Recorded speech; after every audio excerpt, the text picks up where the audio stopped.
waiting for people to,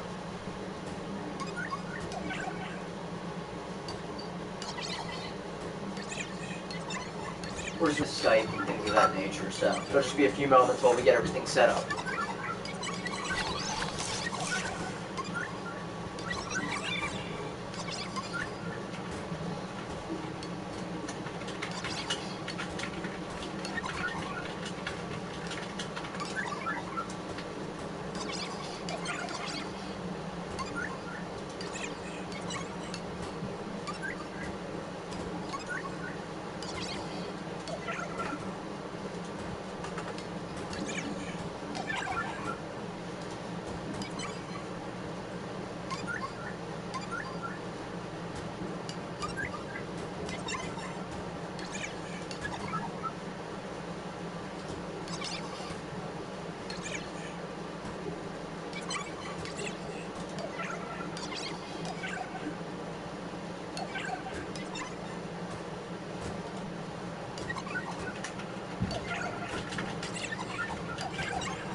Hello, people watching. It'll be just a second, we're getting set up.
Hey. How's it going, guys? We're just getting ready to get set up here.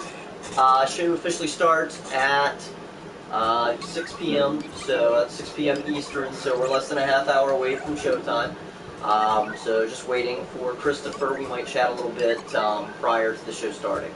So again, we start at 6 p.m. Eastern Standard Time. If you have any questions in the meantime regarding horror, gaming, anything of any geekdom or fandom, feel free to ask. We do have some moderators in here, so if you guys get out of line, you'll get tossed faster than fast. But yeah, definitely feel free to ask anything that you want. I know it's distorted because my air conditioner is running at the moment, so I'm trying to keep it cool in here because the PlayStation can be a bitch. So, as y'all probably already know.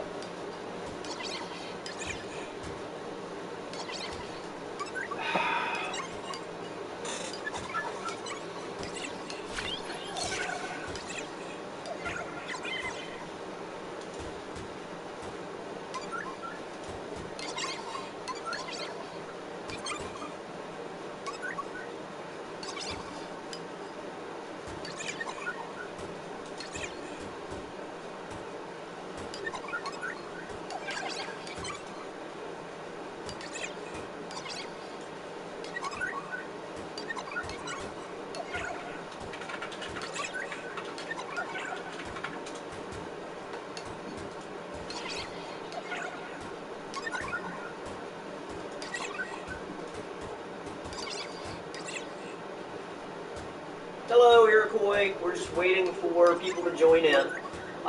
Again, like I said, we don't get started until 6 p.m. So we're just waiting.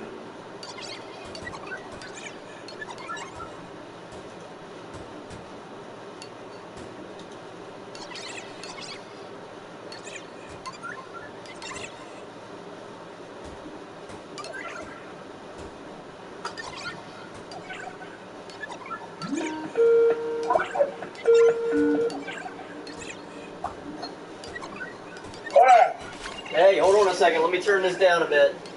Alright. I'm adjusting audio as we speak. You hear me okay? Yeah. Yeah? Alright. Give me a second here. I'm going to shut off this air conditioner.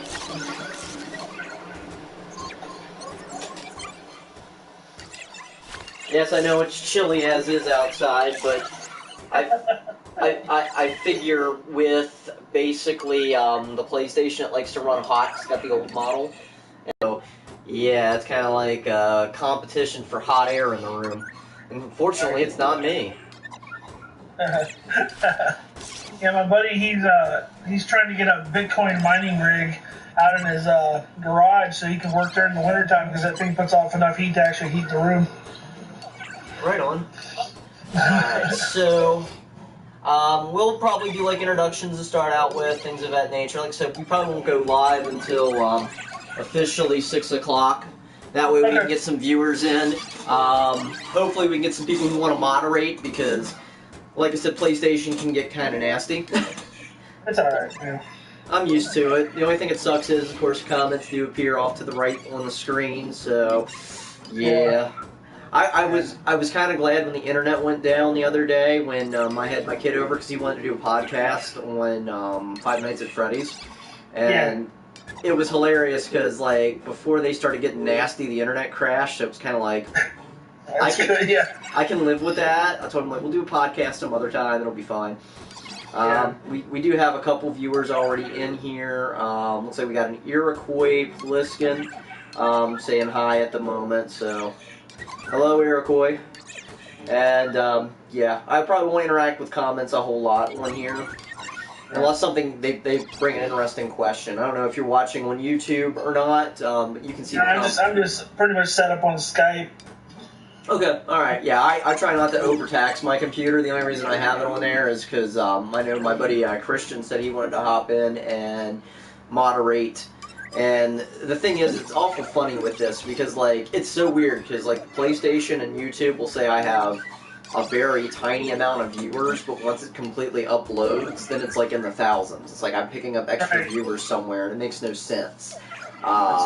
So it's definitely interesting. Right now the room is at 4 people, so hello to everybody who's just joined us.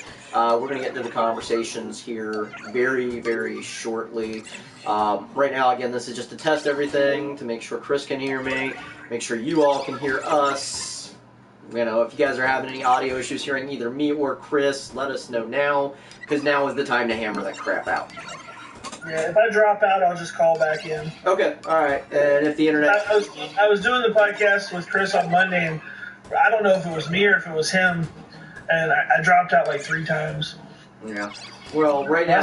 Do I sound okay? Am I coming in clear? Yeah, no, you're coming in great. I'm just worried about, because we go through, I think it's CenturyLink, and I'm just worried about, you know, because I just uploaded a video today, and I don't know if, yeah, they're going to give me shit over that. So. It's past peak hours here in Winchester, because we're close to downtown. Okay. So, and all the businesses that run, like, you know, their internet through, you know, the same thing we run ours through Verizon. Like, and during the day, it's like the internet's sketchy. Right, and that's how it is. I mean, I remember having internet down in Winchester. It sucked. I actually lived in Berkeley Springs for a while. We had, what was it? That dish internet you could get, but not through dish. What you're talking about? Yeah, it sucked. I can't remember exactly who it was, but they were wretched. Yeah. I mean, Verizon's okay is for what they are. I wish we had Fios, but we don't have that. For whatever reason, I don't know why we still don't have that. It's been like 7 years coming. But it's a lot better than like the other offerings around town. Now, so if everybody can see all the wires, this is what I've done to get the microphone from my computer all the way over here. I didn't think it would work. I tried like 3 different extension cords, like the USB extension cords. I'm sitting there like, I'm either going to have lag or there's going to be problems, but it seems like it's working, and I think that's why it makes audio only like the best option, the best way to go here.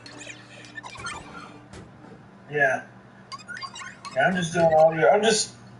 I got my Surface tablet up, and that's what I'm working off of, and I got to turn my phone off because all my eBay crap's going to come off on 7 o'clock, and it's going to be really annoying. Yeah, that's what I've had to do. I've like silenced everything except for what appears on YouTube, and you know, I've silenced my phone because that's how I control all these little. When you see the video, you'll see all the little flags and stuff. I got your logos there at the bottom, and then mine's up above. Cool. That way it works. Once it gets finalized through YouTube, I'll use like that image that I had where I kind of like photoshopped off of what was that? Tales from the Crypt or Vault of Horror, or one of the two. I'll use that as the main. Or I think it was an old Vault of Horror. Yeah, I'll use that as the main image, but we'll see what happens. It all depends. Again, with YouTube, it depends on how long we go. Sometimes I've seen it up and ready within like 2-3 hours after the broadcast. Then there's been times when it's taken 24 hours for it to process so you can watch archive. So it kind of sucks because some people are going to be able to watch live, both on PlayStation Network and then of course on YouTube. But everybody else, if they don't catch it now or catch us in the middle of the stream, they'll have to tune in later, which kind of sucks, but, you know. And that's why I try to I try to run the podcast as long as I can, because it does bring people in, it brings people in and out constantly. So it does bring up numbers, and it does basically bring up things. And you said you made notes. I'm kind of cracking up about that, because I find that humorous. Well, because I can't remember anything. Like you'll have a lot of dead air, and me going, because I can't remember anything. There's just like literally too much stuff going on in my head, like to where like I have to if I want to talk about something, I have to write it down, or if I want to remember to do it all the time. Not just with this, but with everything. Like it's not a podcast thing as much as it's a life thing. Right. No, I get you there. I was going to stream this to Twitch also, but I'm not going to lie, Twitch is very twitchy. When you stream to Twitch, they prefer that you have game footage going on, and I'm like, the only thing I could really think of that would fit our theme would be Comic Zone, but we're talking about horror and comics, and I don't want to stream that and confuse people. I can't think of any comic book horror-themed game that would fall into this topic, you know. Well, you could do Shakan. The Forever Man? Remember Shakan? Yeah. Was that guy? The Forever Man, yeah. Yeah. Was he a comic book? Yeah, the guy who created him. Okay. He still goes to comic book conventions and does sketches. He does like little sketch cards that has all kinds of different characters on it. But yeah, he created the Shakan character. Oh, it just occurred to me, Turok. I could have so done Turok. Turok, yeah. Just not the one from PS3 because that was horrible. No. Right. I have no idea what went wrong with that. I wish like the original. What was that? Valiant Comics from back in the day? Yeah. Yeah. Because they also did what? Exo Man of War.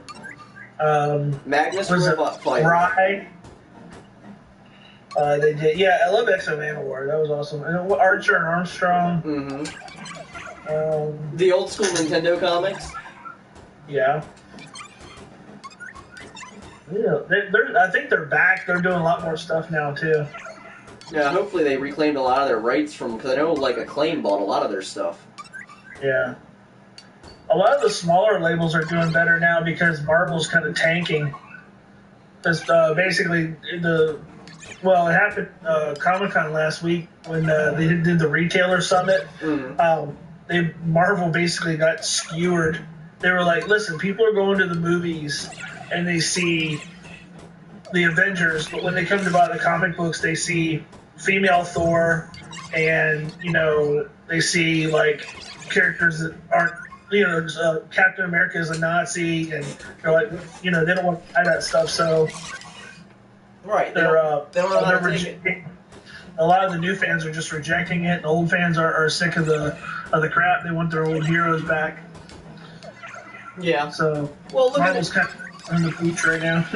Well, look at what happened with the recent Capcom and Marvel. I mean, everybody's throwing a fit about that because everybody's like, hey, the last couple Capcom and Marvel games have had Fantastic Four characters, have had X-Men, and because Disney is so wrapped up in their movies, they don't want to have their characters beside those well-known characters again, and it's like, they're not portraying the movie version of those characters. Yes, that's what sells you. What's the problem, Exactly. And it's like, Disney's got to be making a buck off of every movie that 20th Century Fox does. They got to be making a buck off of anything that's X-Men or Fantastic Four or what have you. So I don't see why having... I'm willing to bet that they're going to come in and they're going to like put the hammer down on Marvel pretty hard. Right. That's what I'm thinking. It's just one of them things. I think they're just gonna gut the company from like root to stem, just kill them and like make them do just like generic stuff, which is okay because it kind of opens it up for like indies and stuff, which is neat. Yeah, no. I mean, as long as we don't wind up with with another, what was it, Man Thing? That movie was horrible. Did you ever see that? What a great concept. What a terrible execution. Yeah, it's like, here's an indie film with Man Thing, part of the Marvel Universe, and it's like, y'all done messed up. Who allowed this? Who signed this paperwork? It was fairly recent, too, wasn't it? It was like, wasn't it made in like the 2010s? Yeah, something like that. Yeah. And I think I saw it not too long ago. I know there's some exciting stuff from the people. I'll talk about this on the podcast, but there's some exciting stuff going on with. Are you familiar with Waxwork Records? No, Waxwork Records, they put out horror soundtracks. And I usually sell that stuff with my stuff, but they just started doing comic books. And so they're still as in the style of the old, like, the ones that we're going to talk about tonight, like, the ones like the old Chamber of Chills and stuff like that, the old Haunt of Fear, stuff like that. They got the same kind of artwork and stuff. Mm-hmm.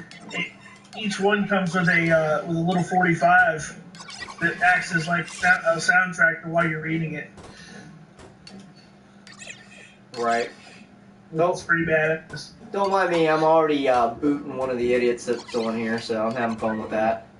Oh, cool. Yeah, like I said, it doesn't take long to get one of them on here, and me, I don't care. I have no problem booting them. Because they're dipshits, like, you know, they come on off the internet and they're all brave and shit, but in person, Right, so that doesn't bug me. I just bounce them as quickly as I can. I'm just, Christian's coming in, so I'm seeing if he's logged into YouTube. Cool. Because if he's there, then I can just have him do moderation. And I always do 3 strikes, you're out, you know? I don't even give people a warning. It's like, you know, you get three good old hits with me. You know, you can drop your 3 slurs, but after that, you know, everything you put in there is getting reported each and every time. And then after that 3rd one, you're blocked, banned, and bye-bye. Bye-bye. Yeah, I get people who want to ask, you know, stupid questions, and that's fine. You know, it may not be the appropriate way to ask, but you're still asking a question. But they might not have that, how can I put it best, the right words to ask the question appropriately, which I can get. But then there's certain things where it becomes slurs and slanderous, and it's just like, bada bing. You know, you get blocked and banned. And we got another one. Ian, you get 1 warning, you get reported, and then of course you get banned. So this is your first warning, and the next one, of course, you'll get you know, another report, and then another report, and then banned. And keep in mind, PlayStation keeps track of this as well, so you can also lose your PlayStation ID if you're on the PlayStation Network. I am not one with whom to fuck with. Right? So, it is what it is. That would be a lonely night in their mama's basement if they couldn't play the video game. Exactly. Oh, I'm sorry, you saw Great Legs on the PlayStation Network and you said, oh wow, I like that, and then you hear my voice and you get freaked out? That's on you, buddy. It's not my problem. But, deal with it. Either A, click off, go somewhere else, go find yourself a girly mag and beat it. We've all been there. Just move on. It's not hard. Yeah, right. Besides, either way, you're still increasing my views, you're interacting, and you're responding. And hey, either way, it adds to my numbers. Because as they say in art, there's no such thing as a bad press or good press. The only thing that's bad out there is indifference. So hey, if you walk away, don't comment, don't participate, you're doing more damage than saying something bad or good. And besides, the one that's usually the loudest is secretly curious. But it is what it is. But anyways, we've got like 15 minutes here. What is it, like 15 minutes until the show? Yep. Alright. So I did a bit of advertising on my own to put out that we're on. Go ahead. Advertise while we're at it. I already did it. I'm on top of it. Right on. Let me just see if Christian responded yet. Let me see if you can see the chat. Can you see the chat? Put something in the chat.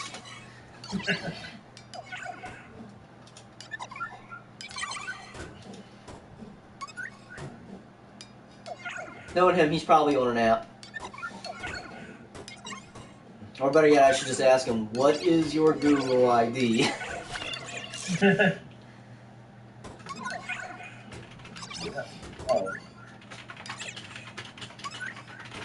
Yeah, I made the mistake once of, like, turning comments to speech on my PlayStation. Yeah, it was the worst idea ever. Oh, no.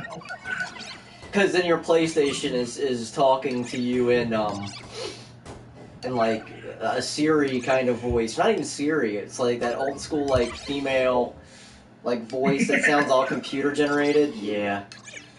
Sounds like the computer from 2001. Yeah, yeah. Sounds like how. Well, how at least may have been monotone, or, you know what I mean? Yeah. Just speaking words at you like Hal would be terrifying. Yeah. Ugh, be all monotone. I'm sorry, Dave.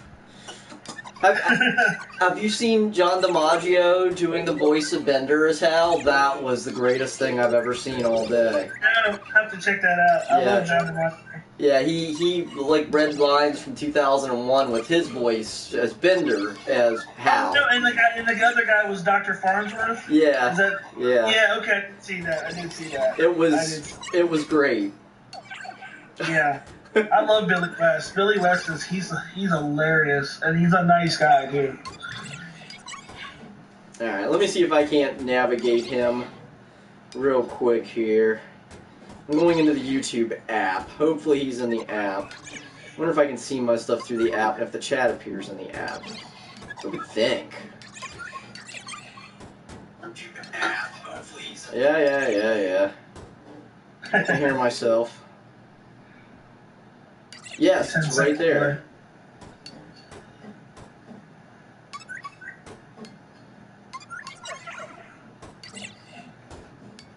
Bud Smoker, you get 3 warnings. This is your first. You're going on report.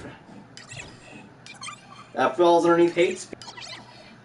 Well, I know it's weird, but hey, you apparently clicked on something that you saw and you liked, so deal with it. Aha!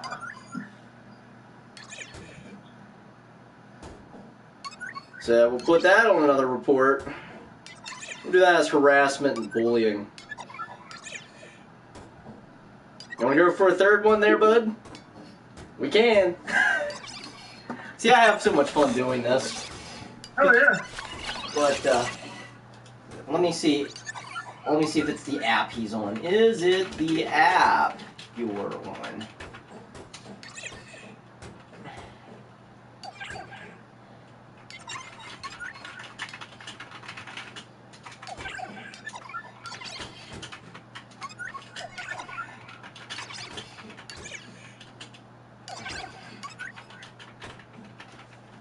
I'm trying to figure out which one's the little arrow thingy that points up.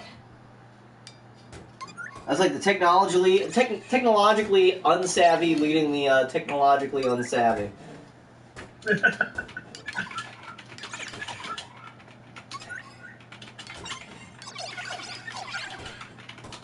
But you have to be logged into YouTube to do it. Alright.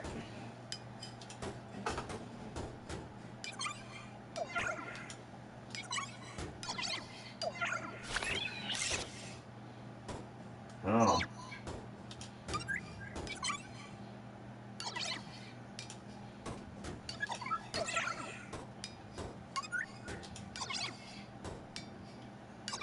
I'll put this guy in timeout. I love the fact you can do that in chats. You're in timeout. Go sit in the corner, Billy. Go sit in the corner, bud. But yes, such is life. So hello, 4 viewers. We got another couple minutes until we go live. Trying to see what's going on here.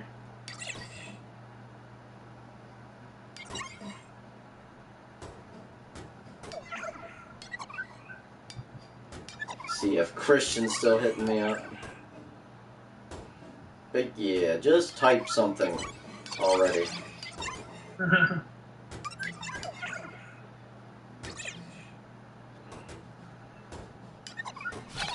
Because once he types, I can then assign him as an admin, and then he can... Right.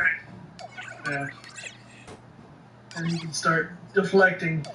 Yeah, I'm not worried about it. It's just one of the things where... It just makes it easier. Yeah, and to me, it's just, it's not really distracting to me. I have fun with it, as you can tell, because we're not even starting the show. Like, once we start the show, I could care less what they say, but it's nice to have somebody on there to run interference, and my rule's always been I give them 3 warnings, and after that 3rd one, they're done. They get on block. It just makes me laugh. It's like, I'm on the internet. I don't have to be decent to other people. Mm-hmm. People are such idiots. Well, I just think it's funny because, like, on the PlayStation, because it's through the PlayStation Network and it's also through YouTube, like, it puts their channel on lockdown if they continue to be a D-bag. Right. So, and it not only puts their channel on there, it can put their PlayStation account in the review as well. And it's just like, okay, have fun with that. Yeah. But it is what it is. Right.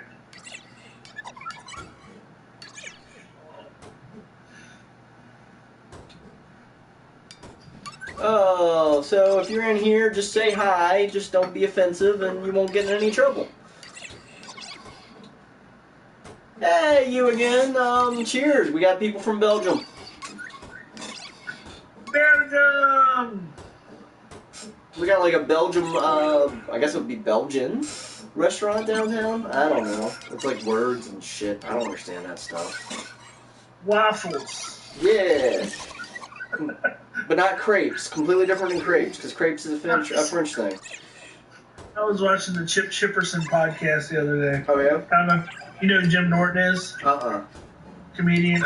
He has an alternate personality called Chip Chipperson. Okay. And he has a thing called, he calls it the podcast, and he says he's like Chip Chipperson's like a dumb guy, you know, he's like an idiot.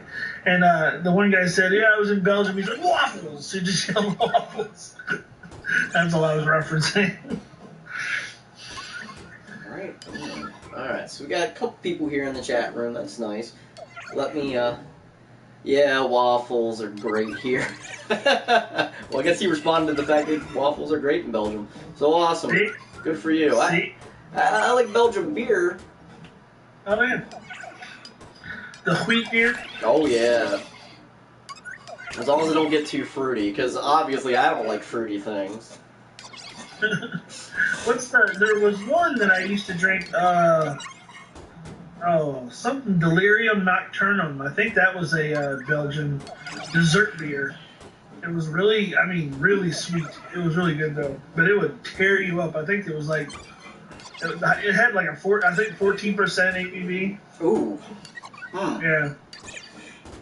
I remember it had an elephant on the outside of the bottle. That's all I remember. It looked like very hippie, I don't even know how to describe it. I remember this one Belgian beer I got, and like, it was like Rolsch, because it had like that little pop top. You know how Rolsch, you can pop it open? Yeah. But it was weird because like it had that little pop top, but it was like an old school looking bottle. And the only thing I remember about it was that it was strong, it was potent as hell, and it had like a little plastic goat tied to the top of each bottle. Like a little tiny plastic goat, and it was just like, wow, that's... Yeah. Yeah, we had a place downtown in Winchester. It's still here. It's like a little like place where they have small brewers, beers and very like craft beers and stuff on sale. Mm-hmm. And I tried a Belgian white beer that was bottled by monks, and it was very, very good, but very, very, very potent. Hey, monks know how to drink, you know? They may be celibate and stuff, but they know about their booze. This thing had a cork in it. That was nice. Yeah, they know all about their booze. Right? What else are you going to do up there? Exactly. And it always reminds me of Beer Fest. You know, why are we sitting up here and drinking goat piss? If you can drink goat piss, you can drink anything. I love Beer Fest. I cannot wait for Super Troopers 2, Part 2. Oh, it's going to be great. Especially since it's coming out on 420. I'm like, yes. I'm like, you all didn't plan that, did you? When that came out on video, I must have watched it like every day for at least 3 months straight. Oh yeah, me and a bunch of friends, we all went. We brought beer with us to the movie theater. It was great because we were living in Hagerstown at the time, and granted, there was no Alamo yet down like toward what is that, Stevens City down your way? Yeah. Yeah, there was none of that yet, and so we were there at the Regal 16 there at the Valley Mall in Chambersburg. Oh yeah. Oh, Christian's with us. Cool. I can add him as a moderator. Moderator. Yup, add moderator.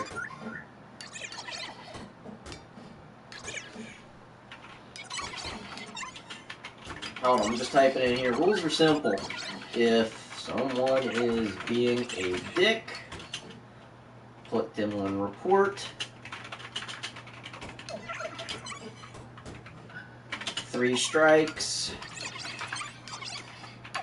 They get blocked. That's simple.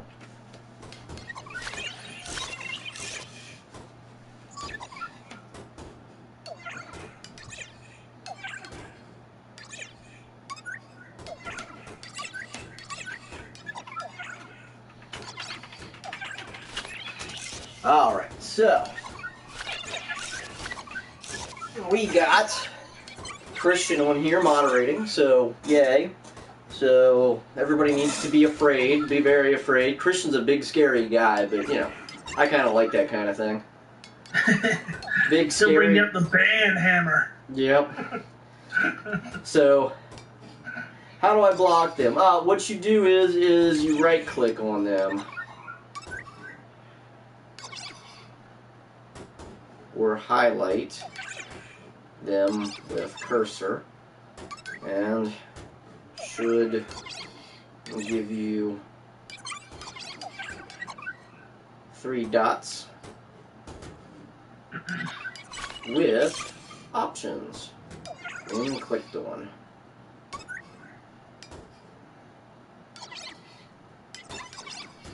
It also sends a mild electrical shock to their mother wherever they are. Yeah, sure.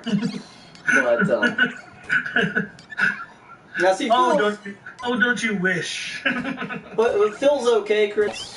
No, it's not pantyhose, but no upskirts here. Sorry. I want to stay on PlayStation. Don't need any of that. Ugh, terrible. But anyways, so we are at about that time. As I always tell everybody before we start a podcast, I am part of the Trans Podcaster Visibility Initiative. If you're not familiar with the Trans Podcaster Visibility Initiative, we're online. It's on Facebook.com. Basically, it helps get transgender representation out there, because, again, as I can tell by some of you guys' dialogue on here in the chat, that you guys are not accustomed to transgender people, so visibility is important. More faces out there, more representation, so y'all can understand the aspects of it. So y'all don't think we're all Caitlyn Jenner, we're to the opposite extreme, because we're not. You're never going to catch me talking in a high-pitched voice. I've always sounded like this. I've always drank like I have a wooden leg. You didn't murder somebody with your car? Yeah, didn't do anything like that. So, you know, we all come from different walks of life. Not all of us have multi-million dollars lying around, obviously not. I mean, look at my surroundings, you know. And, yeah, just trying to get more representation out there. But as always, this, of course, is the Podcast of Darkness. I am your hostess with the mostest and a little bit extra, Sasha, the Princess of Darkness, the first and only transgender horror hostess thus far. So, anyways, today we've got something a little bit special for you all. Today we are joined by the Horror Geek. Christopher, tell us a little bit about yourself, give us some background, you know, any shameless plugs you want to give, go right ahead. Well, I'm 38. I like taking walks on the beach. Now, I've been into horror and stuff for a long time. Comic books. I collect a lot of stuff horror related, masks, horror novels, posters, all kinds of stuff. And I became recently a retailer at conventions, which I absolutely love going to. Been going to conventions probably since 2005. I hadn't done anything like that before that. And my friend Chris Lumser introduced me to going to conventions. And ever since that, I fell in love with doing it. And we going out to conventions like almost every year for the last 10 plus years. And I finally just I dipped my toe into the pool and got to it. And I do that, some stuff online. I've got an Etsy store where I make my own stuff. I'm actually running a special because of the show tonight. If you log on to my Etsy store, which is Horror Geek Store, it's on Etsy, you get 10% off all the listeners for the next week if you type in Sasha10 as your discount code. And you can take 10% off of any items that I have for sale on there. Also, you can check me out on Facebook.com, official Horror Geek. That'll be how you can find me on there. And, yeah. Well, you forgot to mention one big thing. You also, because you brought up Lumser, you also help with the Long Coat Mafia podcast.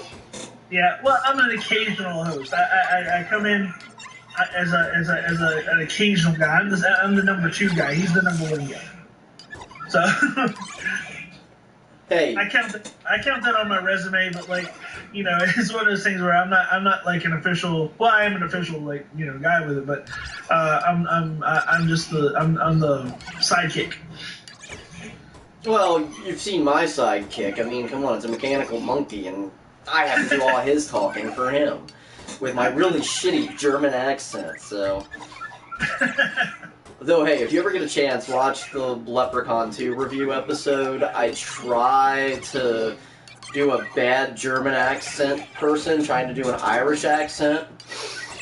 Yeah. Yeah, you're like, yeah, it's just, no. it's pretty bad.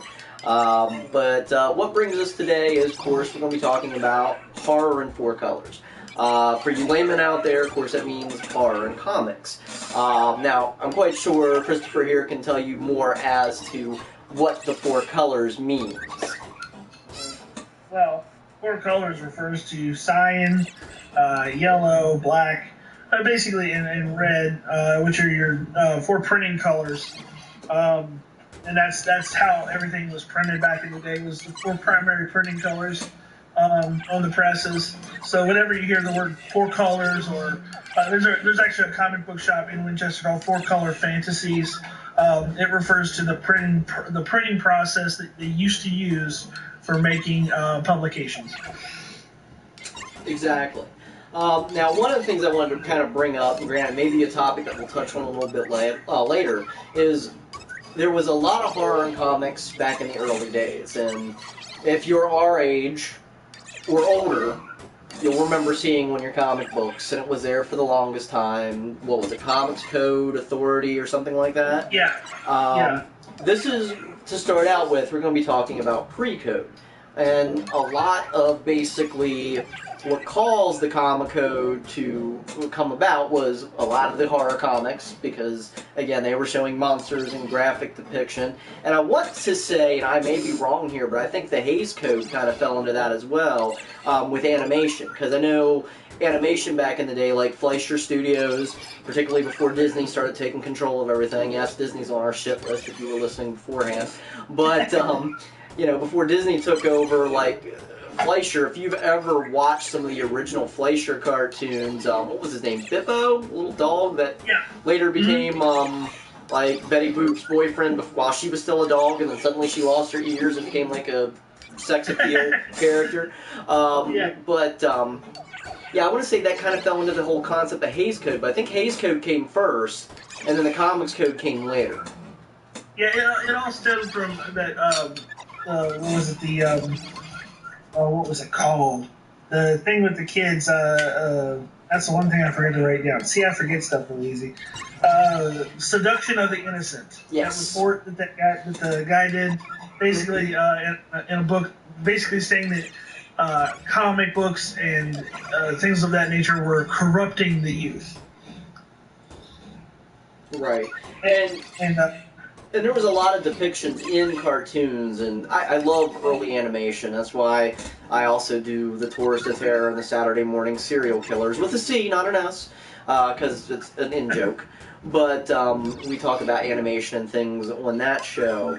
But I love early animation. I always saw Fleischer got such a bum deal when it came to Disney, because Disney got accredited with mixing music and voices with animation, when in reality it was Fleischer who did it first.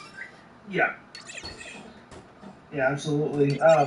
The one thing that came out of the Comics Code, well, what is it? The Comics Code Authority. Basically, it was something that they came up with, like, I forget when the Hays Code was, but this was 1954 when they came up with the Comic Book Authority Code. And I did actually write down, this is one thing I did want to remember because I can't remember all this. It's really funny, the list. Basically, this is what they were saying that comics were doing and what it was to prevent. This might take a little bit, but let's see. Crimes shall never be presented in such a way to create sympathy for the criminal, to promote distrust in the forces of law and justice, or to inspire others with desire to imitate criminals. That's the first one. And every movie does that now. Yeah. If crime is depicted It shall be as a sordid and unpleasant activity. Policemen, judges, government officials, and respected institutions shall never be presented in such a way as to create disrespect for established authority. Holy shit. Criminals shall not be presented so as to be rendered glamorous or to occupy a position which creates desire for emulation. See, because a lot of this came out of crime novels. The early, there was horror stuff. But before the horror stuff, kids were reading a lot of the crime novels, right? Because it was coming out of that gangster era. So Dick Tracy. Yeah, exactly. So a lot of that stuff was really popular. Scenes of excessive violence shall be prohibited. Scenes of brutal torture, excessive and unnecessary knife and gunplay, physical agony, gory and gruesome crime shall be eliminated. No comic magazine shall use the words horror or terror in its title. And later they did it almost just to spite them. All scenes of horror, excessive bloodshed, gory and gruesome crimes, depravity, lust, sadism, masochism shall not be permitted. Speaking of the devil, Lumser actually just joined the chat. Lumser, do I got you on admin? You know what to do. They get 3 strikes, report, and they're out. So you know what to do. What up, boy? So, and then all lurid, unsavory, gruesome illustrations shall be eliminated. And then comes the magazines called like Weird and Witches' Tales, where the covers were the greatest thing ever. Inclusion of stories dealing with evil shall be used or shall be published only where the intent is to illustrate a moral issue.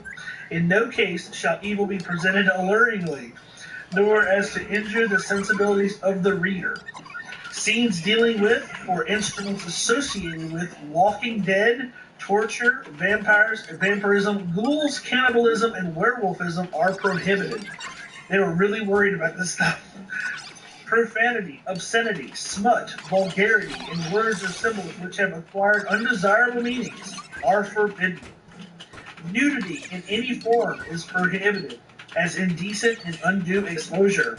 Suggestive and salacious illustration or suggestive posture is unacceptable.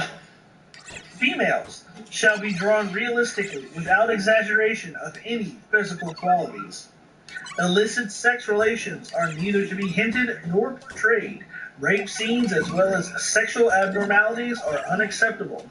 Seduction and rape shall never be shown or suggested. Sex perversion or any inference to same is strictly forbidden. Nudity with meretricious purpose and salacious postures shall not be permitted in the advertising of any product. Clothed figures shall never be presented in such a way as to be offensive or contrary to good taste or moral. So there's your book code. Yeah, and here's what's so interesting, because with the Hays Code, and granted, somebody could probably Google this faster than what I can think of. I want to say it was in the 30s. Like, right after animation was starting to do some of its things.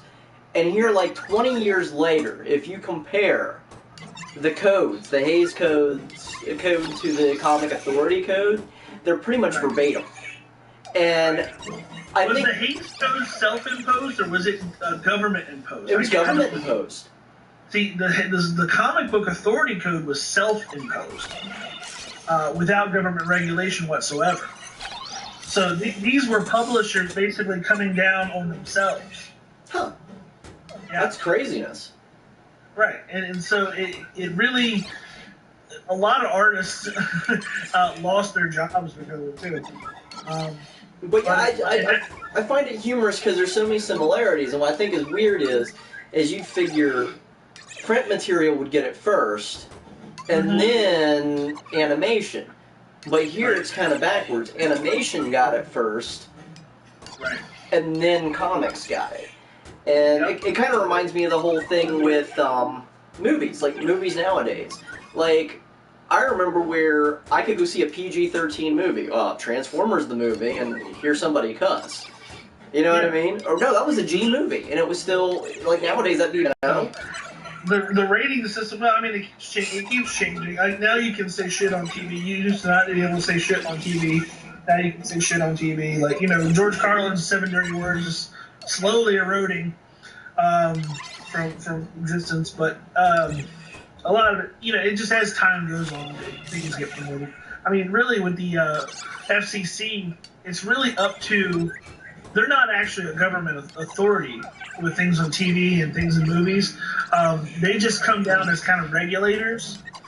What I've understood, and I may be wrong, but what I've understood as far as like the FCC goes and things like that, you can do whatever you want, which is why HBO, shows things. It's the advertisers that they want to present things in front of the advertisers. So in other words, they don't want you cussing and showing nudity on television because it would shy away advertisers. So basically, the FCC just acts as a regulatory agency that has no real authority. Right. So much like the Comic Book Authority, it really was just them regulating themselves, but it still had to be presented. In order to get that little seal on your book, each one had to be presented, through to the Comic Book Authority code, so then somebody would go through and say, nope, can't do it, nope, and take out everything that would be subjective. But yeah, that lasted until 2011 was the last book that actually had that on it. Marvel, I think, was the first to take it off, and then DC. Archie Comics and Bongo were the last ones to remove it. Don't get me started on Archie Comics. Don't get me, because granted, it's off topic. It doesn't have anything to do with horror. I don't like what they've done recently. To me, as terrible as it sounds, Archie Comics was as good, pure thing that you could find anywhere. You could go to the grocery store as a kid and get, what was it, a digest full of, stories. And, seeing that this now got a drama TV, TV show, what is that, on UPN? Yeah. I just don't get it, It's like, so we got Dawson's Creek meets Archie? No! It's just unneeded. It's unneeded. It's a dumb show. But people go for it. People like it. I don't know why. I got some of the weird crossovers. Don't get me wrong. Some of the weird crossovers were cool. Like the one where they kind of introduced zombies into Archie. That was very interesting. It was nice to see a departure, but Archie Comics shouldn't have said, okay, this is what's going to be our mainstay. I mean, these are the guys, granted, I grew up reading Mirage Studio Comics because I had access to all kinds of stuff growing up. Being a military brat, greatest thing in the world. But I was also aware of the Archie comics, which is more closer to the cartoons and things of that nature. And then they kind of did their own thing, which was really awesome.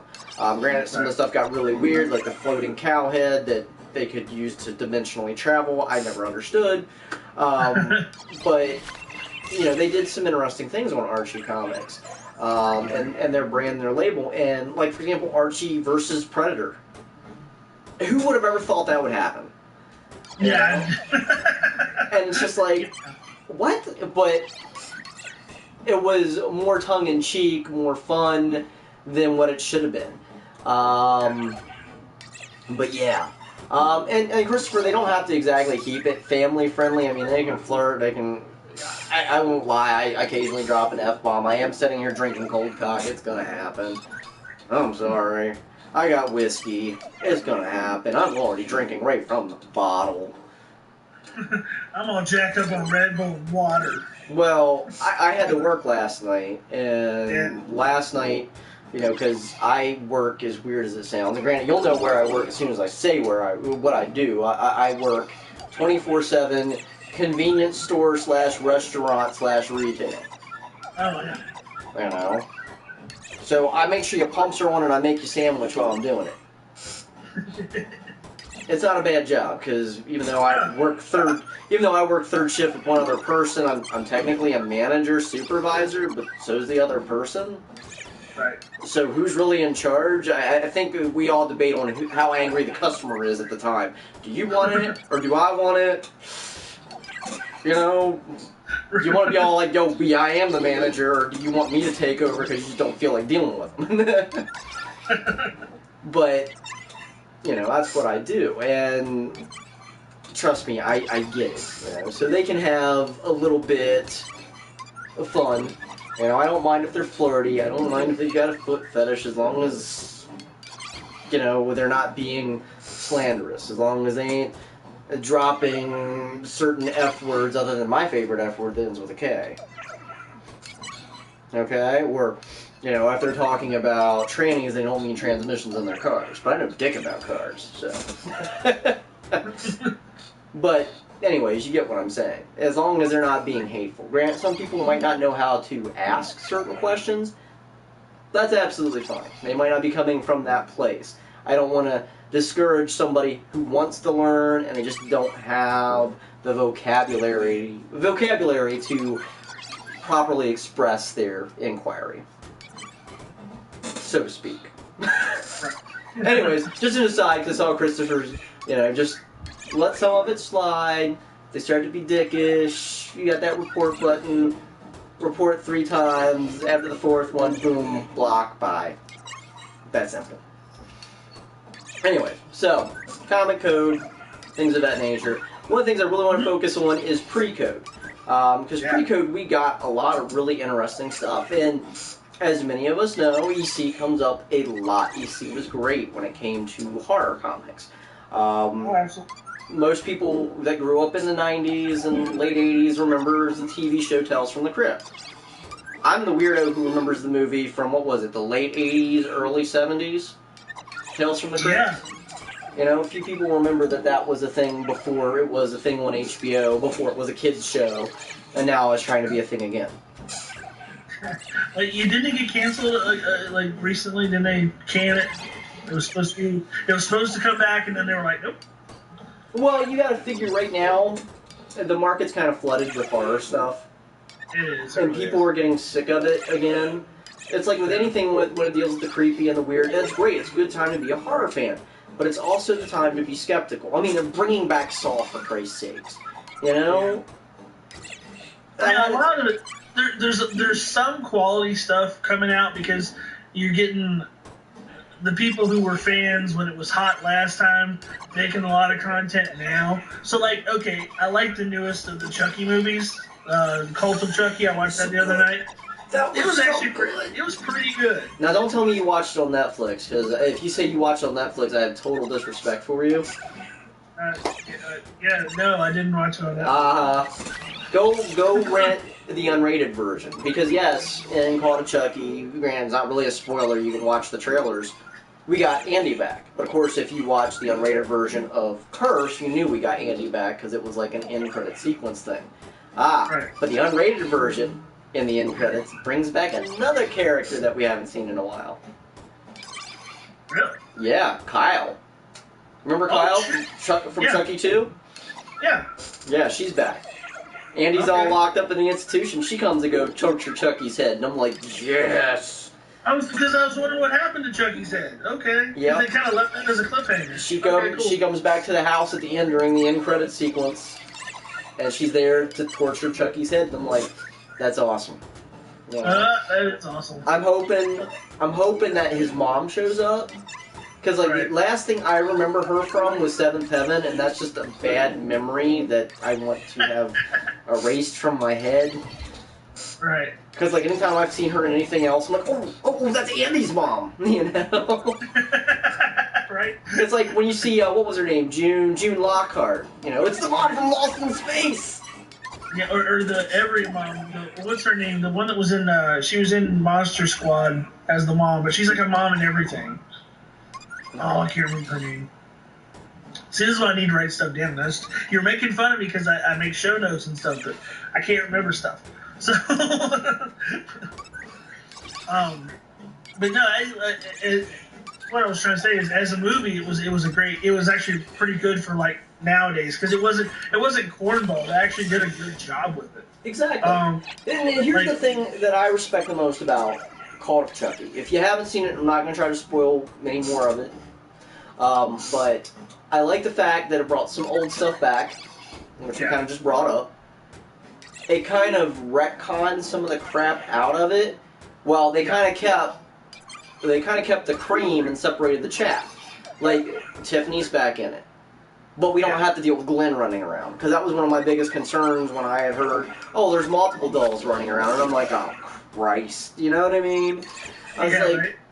but they retconned it in a way that they kind of respected Bride and Seed, and they kind of acknowledge that they exist, but they also are kind of like, there's stuff in this we don't like, so we're not bringing it up. And I'm like, that's brilliant. And then finally, they did something new with the character. If anybody's watched my latest video, it was just put up before all of this. I discuss Jason Goes to Hell. And a lot of people hate on that movie, but I'm like, you know, here is a movie that was like the 9th one in of a series. They did something different with the character. They gave us likable characters. They gave us something from the TV series to kind of bridge everything. Yeah. And I'm like, I don't see why it's so reviled. I'm like, it's pretty bad when people like Jason X more than Jason Goes to Hell. I mean, I remember actually downloading Jason X 3 years before it came out in cinemas. Because it was shelved that long. Yeah. I actually had people call me up in college, hey Sasha, let's go watch Jason X. And I'm like, dude, I've got it on a CD as an MP4. But we can watch it anytime we want. Seen it. Yeah, I'm like, it took me 8 hours to download it through Comcast internet cable. Man, things have changed. So what did you like best about a lot of the pre-code stuff? I can get back to that. Well, like what were some of the ones that you were a big fan of, and what were some of the things that you liked? Again, like a lot of the pre-code stuff. Again, I kind of fall prey to the whole EC because I was used to seeing a lot of EC reprints from like some magazine distributors that would go to like their local drugstore and have like reprints of the old issues. Because there was a brief period, granted, where a lot of stuff was banned, but then all of a sudden, I want to say, what, 80s? 80s, 90s, and stuff, some of that stuff got reprinted, and it was really, really cool to see again. Like newsstands and stuff, too. Yeah. And it was brilliant, and it was nice to have it, and, like, yeah, some of the stories came off as cheesy, but then there were some tales in there that was just like, wow. You wanted to see it as a cinema, like adapted into something live action, but you know it could never be that level. Right. Well, like some of the stuff that I always like, because I like to draw. I consider myself a quote unquote artist. I like to do art.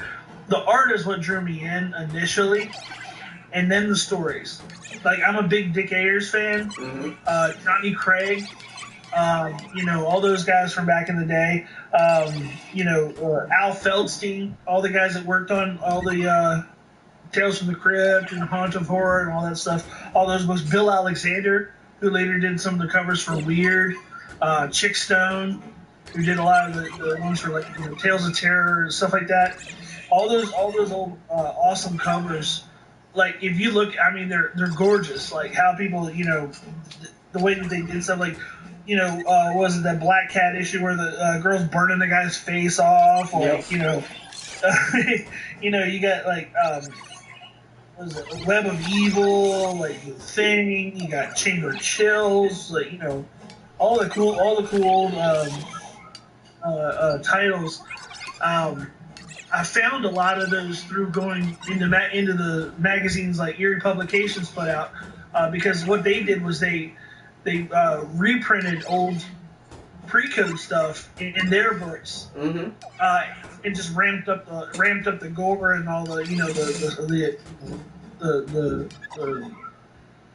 evil.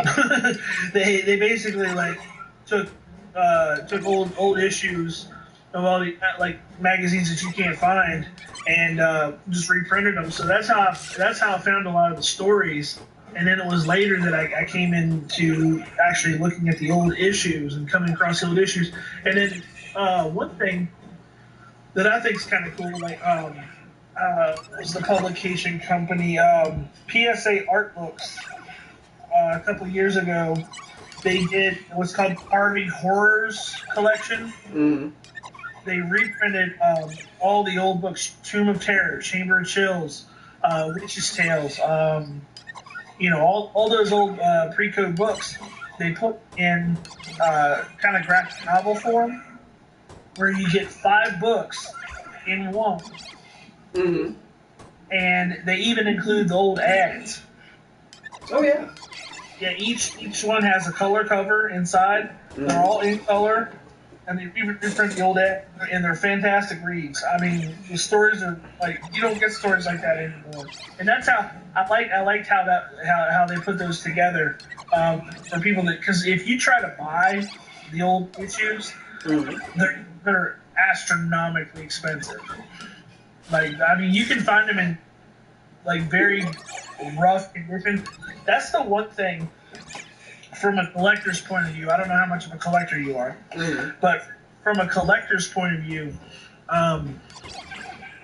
horror books are very hard to come across in decent condition because they would be unlike superhero books.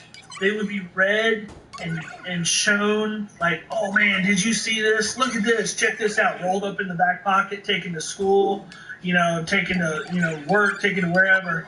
Hey, look at this. Check this out. Read again. They're very hard to find in decent condition. A lot of them are very like chipped up, rolled over. Pages are missing. Panels are missing. People would cut out stuff and post it up, just because the art was amazing. And, people would just like, oh man, this is so gory, this is so gross, and they put it up everywhere. So finding them in decent condition is hard, and if you do, they're astronomically expensive. Especially old issues of Haunt of Fear. Like I actually had a real issue of Haunt of Fear at one point, and it was like $500 or $600, and it was in terrible condition. And I got that much for it. Like I think in moderate to decent condition, it would have went for well over $1,000. Yeah, and see, with me, when it comes to collecting, it's not so much. How can I put it best? Like, I love movies. Like, movies are my thing. Anybody who watches the channel will tell you that. Like, I love movies. Right. And when it comes to like film, I mean, I know some avid collectors who collect discs and out of print discs and things of that nature. Me, as long as I've got a copy of it, I don't care about a special edition. I don't care about a box copy. I don't care, about, this comes in the meat truck from Texas Chainsaw Massacre, and it's got all the discs. For me, it's about, I want to be able to sit down and watch the movie. I don't need all the bells and whistles. A lot of my stuff, I hate to say, I bootleg a lot.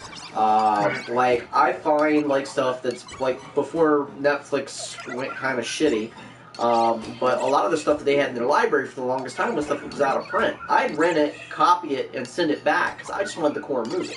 Bride of the Reanimator. Some things are finally getting reprinted through Scream and Shout Factory, which is nice, but... there were certain things that you just can't find anywhere else.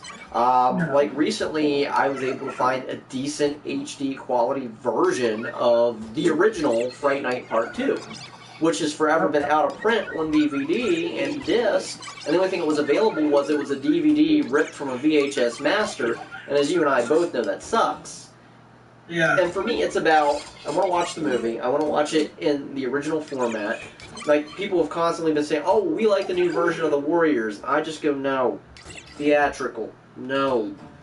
And you can't find the theatrical cut anywhere anymore. And I was so thrilled because I went to a Goodwill recently, and they had the theatrical DVD. $1. That baby went home with me. That's the place to go, Goodwill. Oh my gosh. But for me, I know VHS is making a mean comeback in the horror scene. Man, you can find some VHS. Well, it's because a lot of the stuff is basically out of print. They don't have a better quality source for it available. And sometimes you just want to watch that movie again. It may be the biggest piece of trash ever, but you want to watch it. Like, I love this movie called Hunter's Blood. It had Clu Gallagher in it. It involved a bunch of people going out into the woods, going hunting, and they run afoul of these cannibals, and it's a whole big mess, kind of like a battle between the hunters and the cannibals, and yeah, it's like Hills Have Eyes, but yet with a hunting aspect to it. You got a genre vet, Gallagher, whatever, however you say his name is. If you've seen him in movies, you'll recognize him as A Nightmare on Elm Street Part 2. He was in Feast more recently. Of course, Return of the Living Dead. He played the shop owner. You need a chemical supply. Okay. So yeah, a lot of people, if you see him, you'll recognize him. But he's in that movie as one of the leads, and I mean, it's a brilliantly well-placed film. I had to get a bootleg through ioffer.com. Granted, you got to be very careful how you search in there because stuff gets taken down. But you can find some stuff that's out of print. And granted, some studios have kind of picked up on the idea, like, oh, well, we can just do this as a one-time only on a DVD-R. But some of the prices are outrageous. I know for a while Warner Brothers was doing that, where they would basically get a disc out there, but they would charge $25 and $30 for a DVD-R. I'm sorry, if I'm spending $25, $30, I don't want a DVD-R. I understand if you're just ripping the movie and sending it off to somebody who just wants to watch it, but I ain't spending $30 for The Amazing Shrinking Woman on a disc that doesn't have any menus other than a poster and to click play. No. I might spend $25, $30 on a Blu-ray, but I'm not doing that for anything else. No. And that's the thing when it comes to like people collecting VHS again. There are things that are on VHS that you can't get anywhere else of that quality. Either because the studio wants something to do with it anymore, they don't think it's going to make any money, or then you have other studios who's like, yeah, well, there's only a limited audience who wants this, so yeah, we're going to charge them out the nose for if they want it. Nobody owns the rights to it, so they can't release it. Exactly. There was one movie that I used to love. It was a 1989 movie called Deadly Weapon. I don't know if you remember Rodney Eastman. Okay. And he finds a secret laser gun that had like been dropped off of a train or a plane or something in the woods, and he was this bullied teen. He finds this and he exacts revenge on the town. Oh yeah, it's got like a weird backpack to it. Right. Yeah, I've seen that. And as terrible as it sounds, it felt like a rip-off of Laser Blast, but it was a superior rip-off of Laser Blast. I mean, granted, Charles Band was involved. The characters were much better than Laser Blast. Yes. Like, the dad was the best part of the movie because he was the most abusive, drunk, like, piece of crap. Like, he had this thing where he would say, like, the mad monsters have got me, boy. And, like, every time he would drink and he would go after, like, he told him to mow the lawn, so he, like, plows into his room with the lawnmower. It's just crazy. And I just love that movie, and I can't find it anywhere. Well, try iOffer. I hate to say it, because sometimes, ioffer.com. Now, granted, you'll have to be very specific how you search for it. I would usually just type in the name, like the title, and then DVD. Okay. Or Blu-ray. Yeah, right. I hate to say it, but you can go on iOffer right now, and you can get despecialized editions on Blu-ray of Star Wars. Oh, right. Yeah, so if you want the trilogy the way it was meant to be seen, they have it. Right. And I'm quite sure you're familiar with the despecialized editions where they went in and they took everything out and they went through various different sources to clean it up and make it look good and bring back the original theatrical version, because don't think Disney's going to be doing that anytime soon. No. No. If anything, they would add more to it. Yeah, we don't need that.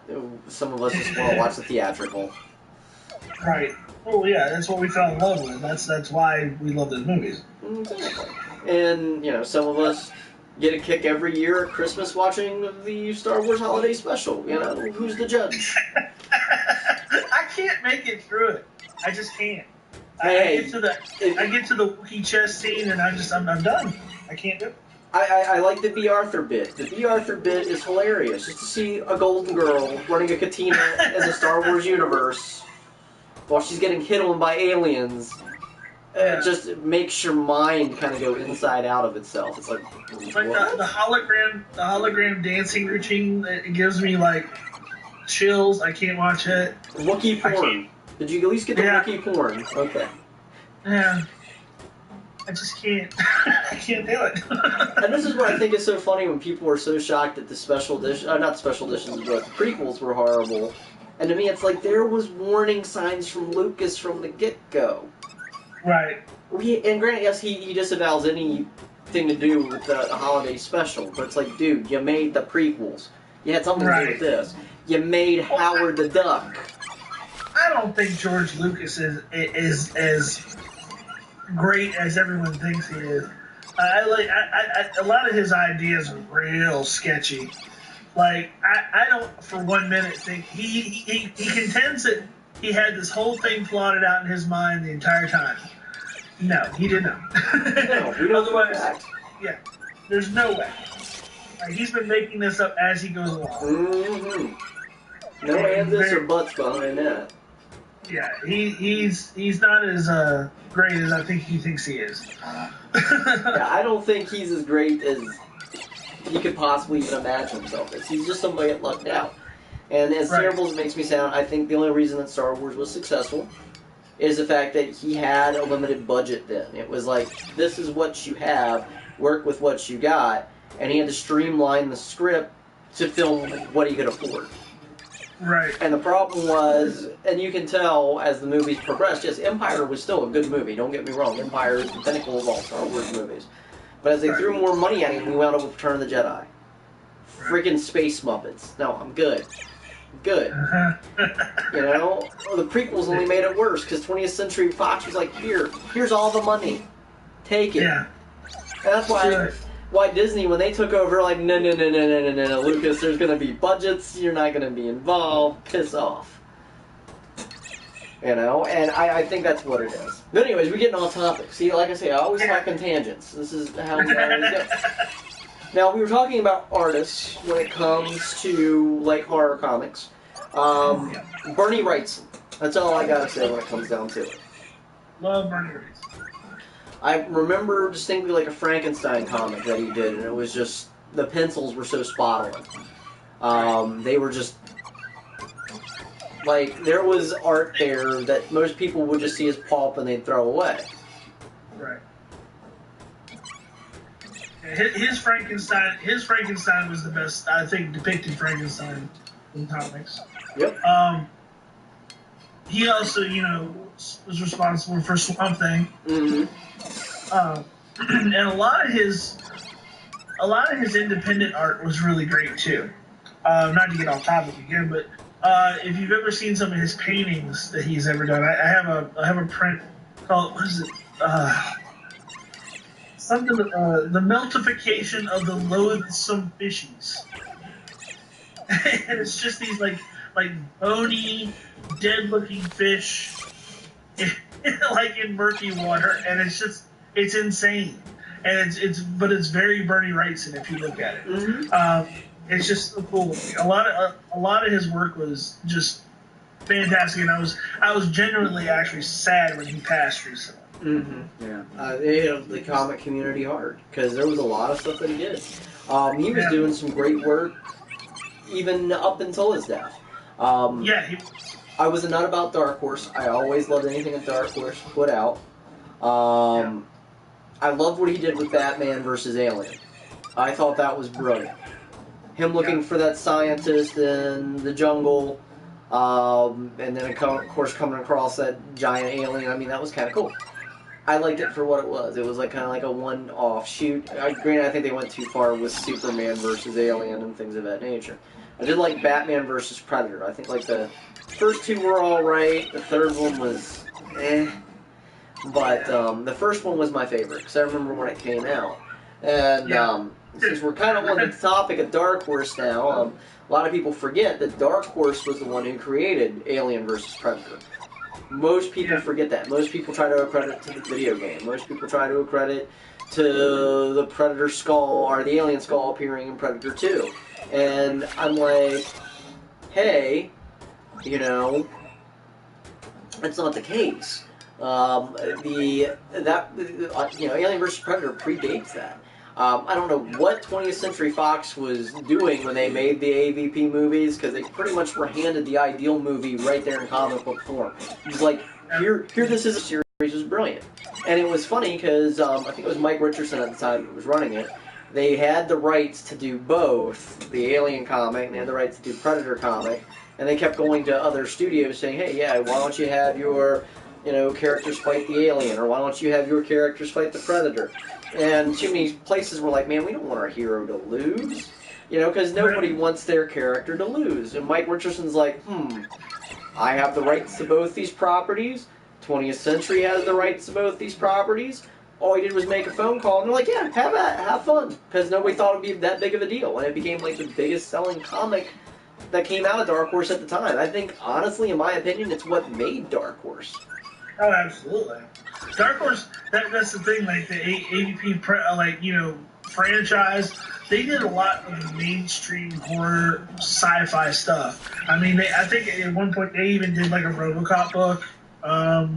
They did, all that stuff, all that like late 80s, early 90s stuff that was in movie form. They took the reins of that in the comic books, but they actually went a step further because, like, I remember there was a Predator. I might be mistaken. There was a Predator book called Homeworld, and it was really good, like really good.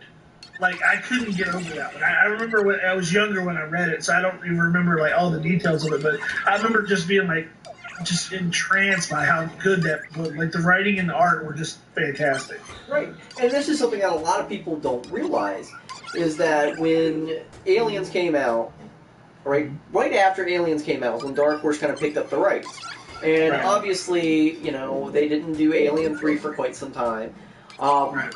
Dark Horse was generating stories, and I hate to say it, anything that you see in an Aliens movie now, be it the craptastic crap that we're given by Ridley Scott lately, Prometheus and Covenant, terrible, terrible, terrible ideas. A lot of those ideas, the black poop goo, genetic manipulation, using the alien as a weapon, it all came from, of course, Dark Horse. Same thing with the engineers. Like, they explored the engineers before anybody even said, hey, what's up with this derelict spacecraft?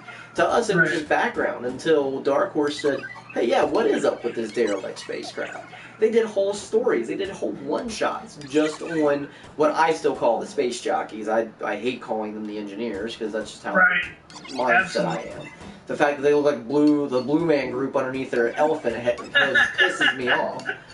But, to me, that's where a lot of that stuff came from. And so many ideas and so many concepts came from Dark Horse that it's gotten to the point where I don't even think Ridley Scott knows he's lifting from them. Right. Granted, he's lifting from them completely and utterly wrong. Right. The only saving grace to Alien Covenant was what's his name, Michael Fassbender. He's actually a really good actor, and like that scene at the end of Alien Covenant when she's in the pod and she looks at him and is like, "Are you going to help me build that cabin?" And he just looks at her and she realizes it's not the other guy. It's David, and she freaks out. That was the only saving grace in that entire movie. And it had nothing to do with anything. But continuity-wise, it just drove me nuts. Because I'm sitting there doing the math in my head. I'm like, okay, this film takes place 18 years before Alien. Right. If David killed off the whole entire species of space jockeys, how did one wind up with a whole clutch of the eggs, which so happened to have a queen that he hasn't even made up yet, and somehow wind up fossilized on some planet, which is a process naturally. It takes up to 10,000 years. You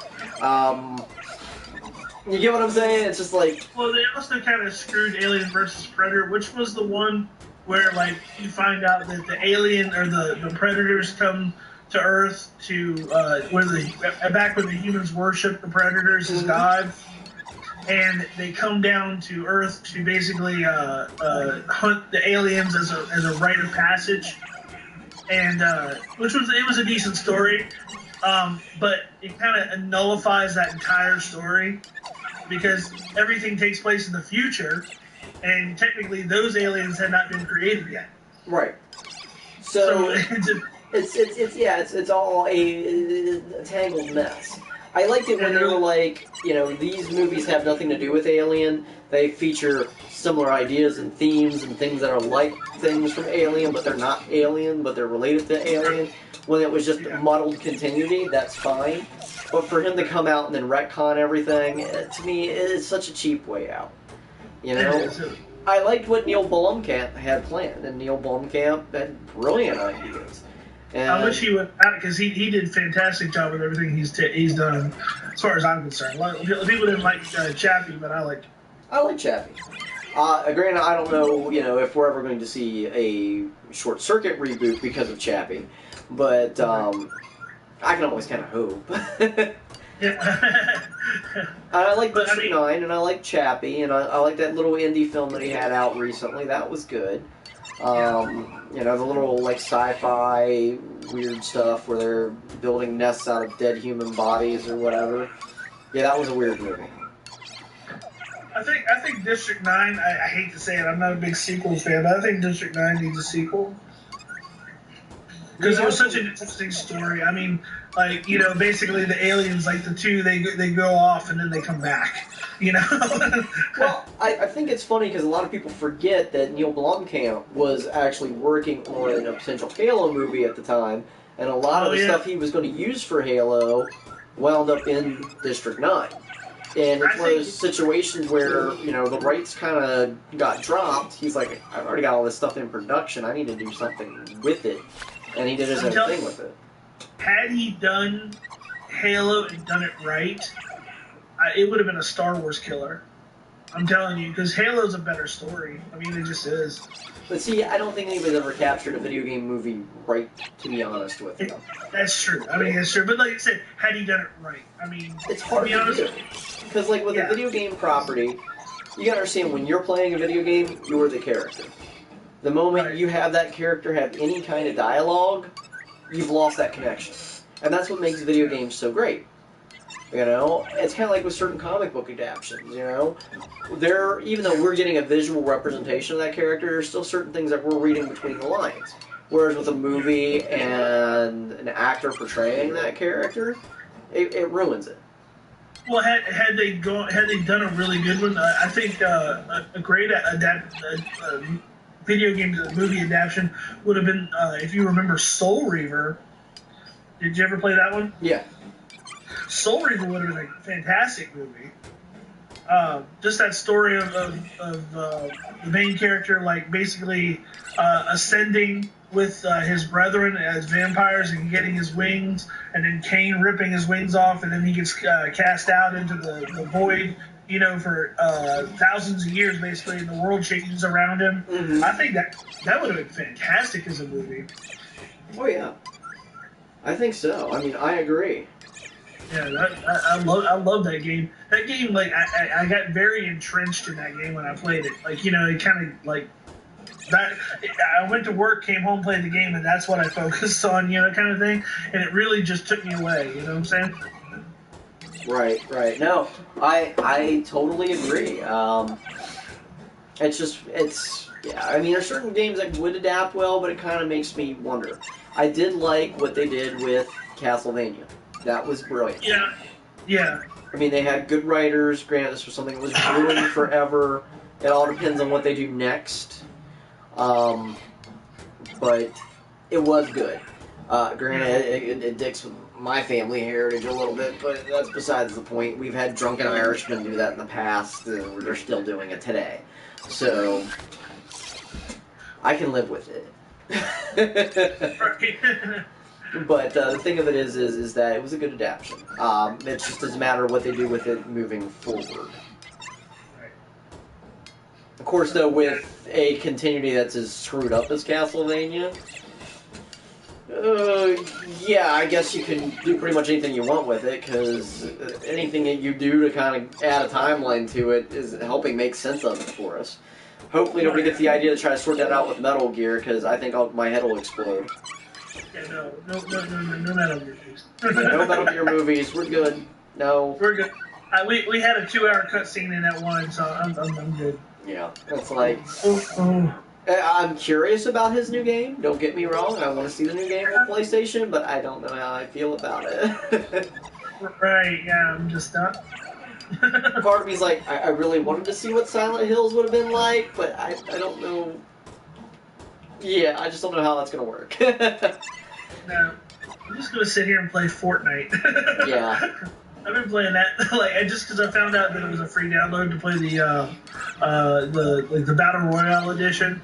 So, I downloaded it, and I've just been playing that for the last 2-3 days. Oh, yeah? Yeah, it's actually really good. It's kind of it's a big open world kind of sandbox, battle royale kind of thing, like 99 players and one survives. Huh. I want to, well, me lately, when it comes to, like, new games and things, it's stuff I find out of Redbox. Because, I don't know, a lot of people don't know this, but Redbox sells their games after a certain period. And sometimes you can get some really good stuff out of all the chestnuts that are out there. I mean, heck, I didn't feel that bad paying like $6 to pick up Mutants in Manhattan recently, which was a Teenage Mutant Ninja Turtle game. Yeah, some of the controls are buggy, but when you're paying only $6 for it versus anything else, you know what I mean? It's kind of like that new Ghostbusters game. It was like a dungeon crawler game, but like, granted, it was weird because it had elements of the remake, but it wasn't about the remake. It was kind of its own thing. Which kind of makes me wonder if there's a backstory there. Was it kind of based originally on how the movie was supposed to be, and then certain parties got involved and they had to edit everything around?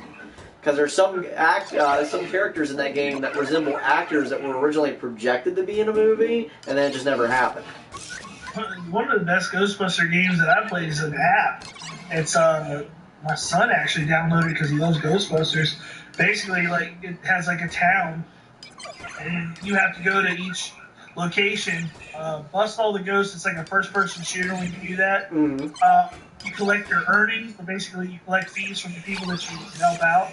So you can upgrade your packs, you upgrade your equipment, you open more, or get more bases, places where you can go to, and it kind of unlocks the entire world as you go, and you're basically freeing the city as you go. And then even Stay Puft's in there, like a lot of villains are in there from the other things. It's actually a really good game, and it was just one of those app games. Yeah, I like the one that came out. What was it? 2007, 2010. That was on like all the major platforms at the time. That one was fun, and then even the multiplayer one that was Sankum the Slime. That was fun too. I like those games. Those were really good. I wish that, someone would resurrect Atari instead of like as a quick way to make a quick buck and rip people off, but would resurrect Atari and bring that franchise back to what it was. Yeah. By the way, fuck Nintendo for pulling a Rick move. Oh, with the SNES? Yeah. Well, I really thought they were going to go, okay, what happened last year was kind of a travesty. We had a lot of people scalping the systems. Let's try and do a good job and have it more available for regular folks. I was like, okay, I'll give them a chance. No. Each store got like 3 systems, and there was 1,000 people waiting in line to get them. And I had no chance. Because I really wanted to get it because I was like, oh, it'd be great to have some of these games. And then I thought about it, and I was like, you know what? I'm just going to get a Raspberry Pi. I know that selling for $80. Yeah, because you can at least pick and choose the games you want on there. Because that was the thing that made me mad about the NES Classic Edition when it came out. You got Mega Man 2, but to me it's just stupid to put a sequel on and not have the original. It was like, we got Super C, but where's Contra? I have more fond memories of playing Contra than I do Super C. Absolutely. Super C was kind of a jumble to me. I didn't like it as much. And don't get me wrong, Mega Man 2 is a great game. It's awesome. It's the best out of the series. Fight me, I don't care. Mega Man 2 is great. But, you kind of got to have that genesis of, hey, this is where it comes from. This is why it's there. To see Mega Man in his heyday. They obviously put Castlevania on there. Yeah. Of course, shocking they didn't put Castlevania 2 on there. Wonder why. But the thing of it is like you can't put the sequel if you don't have the original. And I'm quite sure there were so many fans out there that would have had other games that they would have chosen if given the opportunity, so to speak. I mean, I know I would have chosen different games. I think, what was it, on NES Advantage, was it Symphony of the Night? Yeah. Was that that was a great game. Did you ever play that? Oh, yeah. I love that one. I got it on my Vita. Vita's not dead. There you go. I mean, Vita TV. That's what my brother watches Hulu on out in the living room. Oh, really? Yeah, because, I mean, Vita TV is great. Granted, Sony's kind of backed down from a lot of the cool stuff they had on there. You used to be able to do Skype on the Vita. They took it off because they're like, oh, we just don't feel like updating it anymore. It's like, really? You had the app on there. With all their stuff. They kind of, like, they'll come out with it and say it's the next generation, biggest thing ever, and then they go, never mind. Because they did that with the, what was the other handheld that they had? PSP. PSP. Yeah, PSP was great, and then all of a sudden they're like, Yeah. There was a lot of really cool games that came out of that we didn't get to see stateside. Fortunately, a lot of people don't know this about the PSP, the PlayStation Vita, as well as PS4. They're not region locked. Oh. Yeah, like... You know, the cool Japanese games and stuff. Mm-hmm. I used to like the Neo Geo Pocket, too. That was a great platform. A friend of mine had one. I thought it was absolutely awesome. Yeah, the PlayStation right now, PlayStation 4, is not region locked, because everybody's making a big deal about Dead or Alive coming out with a new, like, sexy time game, and it's only going to be in Japan. And it's like, stop bitching, just buy it in Japan. Somebody, I think my nephew, he's very into gaming, he told me that they were still making Dreamcast games over in Japan. Well, you can even get fan games now, because that whole thing is unlocked. You know? Right. And they still support the PSP over in Japan. They still support the PS Vita. Heck, you think our retro stores are cool? Check them out in Japan. I have a friend that lives over in Japan. He does YouTube videos of all the retro stores, and it's like, wow, if we only had half that stuff here. I've always wanted to go to Japan. Oh yeah. But they have a total different concept than what we do. So anyways, back to comic books. Since I kind of touched on Dark Horse a little bit, I of course have got to mention like some of the other stuff they did like in Dark Horse. Dark Horse, of course, did a series called Virus, which eventually did become the comic is better with the artwork by Plug. But yeah, it was like that drew me in. Like I said, I'm a huge art fan, and when I was oh man, that probably came out in 94? 94, 95? Yeah, because I remember I was a very young kid. I was like 14, 15 years old, and the artwork just drew me in with like the guts and the knives and the friggin' video camera, like, you know, basically just taking everything, like the body parts and parts of the ship and just making it into itself. Oh, I was in love with that. And then when the movie came out, I was so disappointed. Yeah, because especially when they had like top build with Jamie Lee Curtis, and it was really. Yeah. And then you watch the movie, and you're like... The worst ending possibly any movie ever, when they, like, rocket out of the dumb ship. Yeah. But the comic is brilliant. They had this series, and it was one of the reasons why I kept buying Dark Horse Presents, because Dark Horse Presents, I don't know if they still even run that as a series, but it was like a mixed bag of little mini comics, you know, of little different stories and things of that nature. Granted, they didn't all intertwine, but... Like, they had this one called The Ark or something like that, where it deals with this prison bus, where this prisoner's on a bus, this alien ship crash lands in the middle where this prison bus is, and it's an alien ship full of different species of all these different crazy animals and stuff, and the prisoners try to use this as a means to escape, but there's one prisoner among the bunch who's trying to help everybody survive. And I'm like, it was just really cool, because they're fighting all these weird different animals. And there's this whole comparison of, hey, these things were prisoners, I'm a prisoner, and yet here I am fighting for my survival against these extraterrestrial prisoners. It was a really cool, strange little tale. Awesome, that's really cool. Yeah, and it's something I don't know if they have ever reprinted it, but it was great. And then of course, you know, Hellboy started out as kind of like little small comics from Dark Horse, which few people remember, but, you know, a lot of people remember the movies. Yes, we're getting a remake, unfortunately. Don't ask me how I feel about it. But and they didn't pick Ron Perlman as far as Hellboy. Yeesh. Yes, it was... That's... Sorry, he's kind of perfect for the role.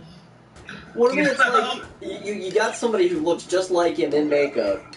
It's like, okay, are we going to continue the story that we kind of got the cliffhanger on? Because that would be nice. And no, that's not what we did. I thought they were well executed movies, but what do we know, right? But no, Dark Horse is great because they would reprint a lot of stuff. They actually reprinted the entire run of Creepy magazine in graphic novel form, and I think they came out with a new version of Creepy recently.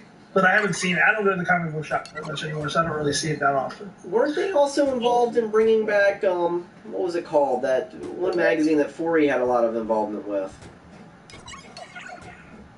I'm not sure. It was a monster mag back in the day. Was it Famous Monsters? I don't know. I don't know if they ever did Famous Monsters or not. They brought one of those magazines back. I mean, they still publish Famous Monsters. Yeah, but this is like a full color, like glossy page magazine, and it focuses on recent horror and things of that nature, which is kind of cool. Yeah. But it kind of has that monster kid appeal that you don't see like since the 50s and the 60s.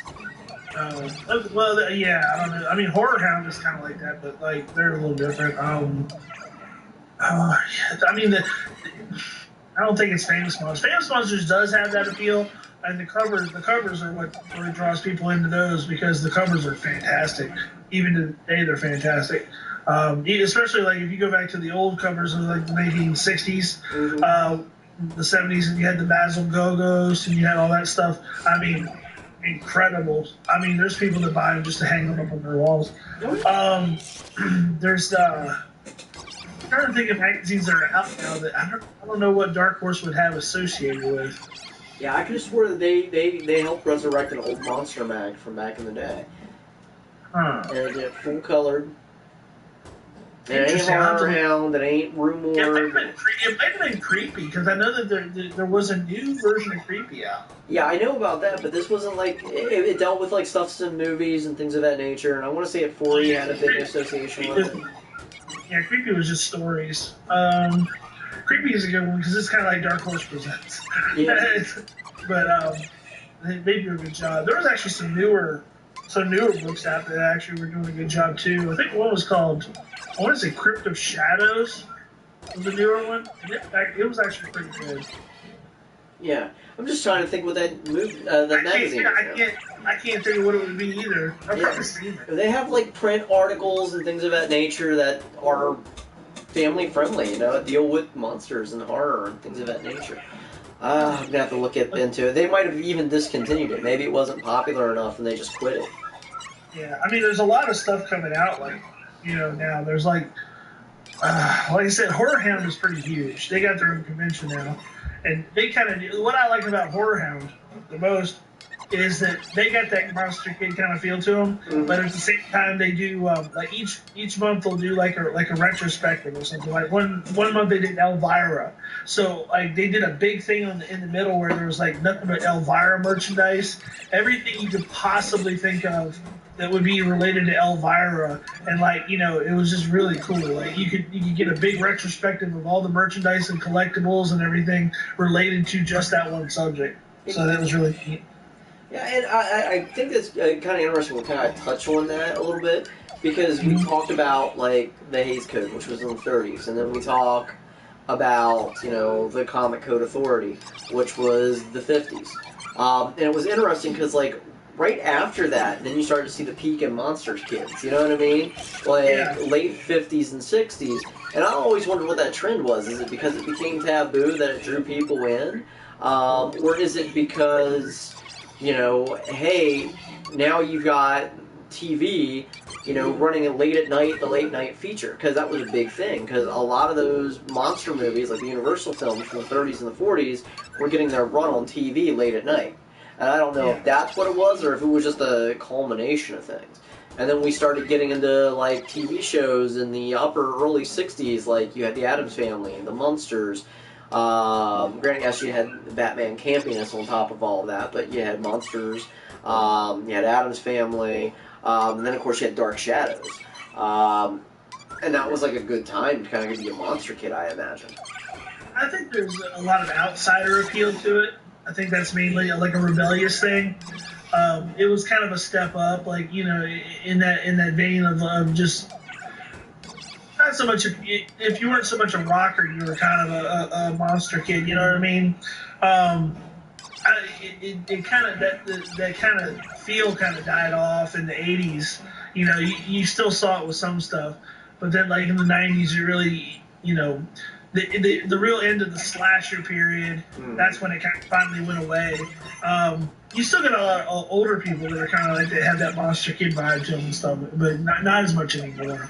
Yeah, and it always just intrigued me as to like how it kind of like it seems like when like there was rules and certain smackdowns and restrictions put on it, only then that suddenly there was like this underground current with it, you know. And I always found that very intriguing because like after the 50s, you had Goliardi, you had Vampira, which predates Elvira. I think there was even a lawsuit between Vampira and Elvira for the longest time because Vampira felt she was getting, you know, ripped off, and to a degree, yeah. But Elvira did her own thing; she kind of did her own twist on it.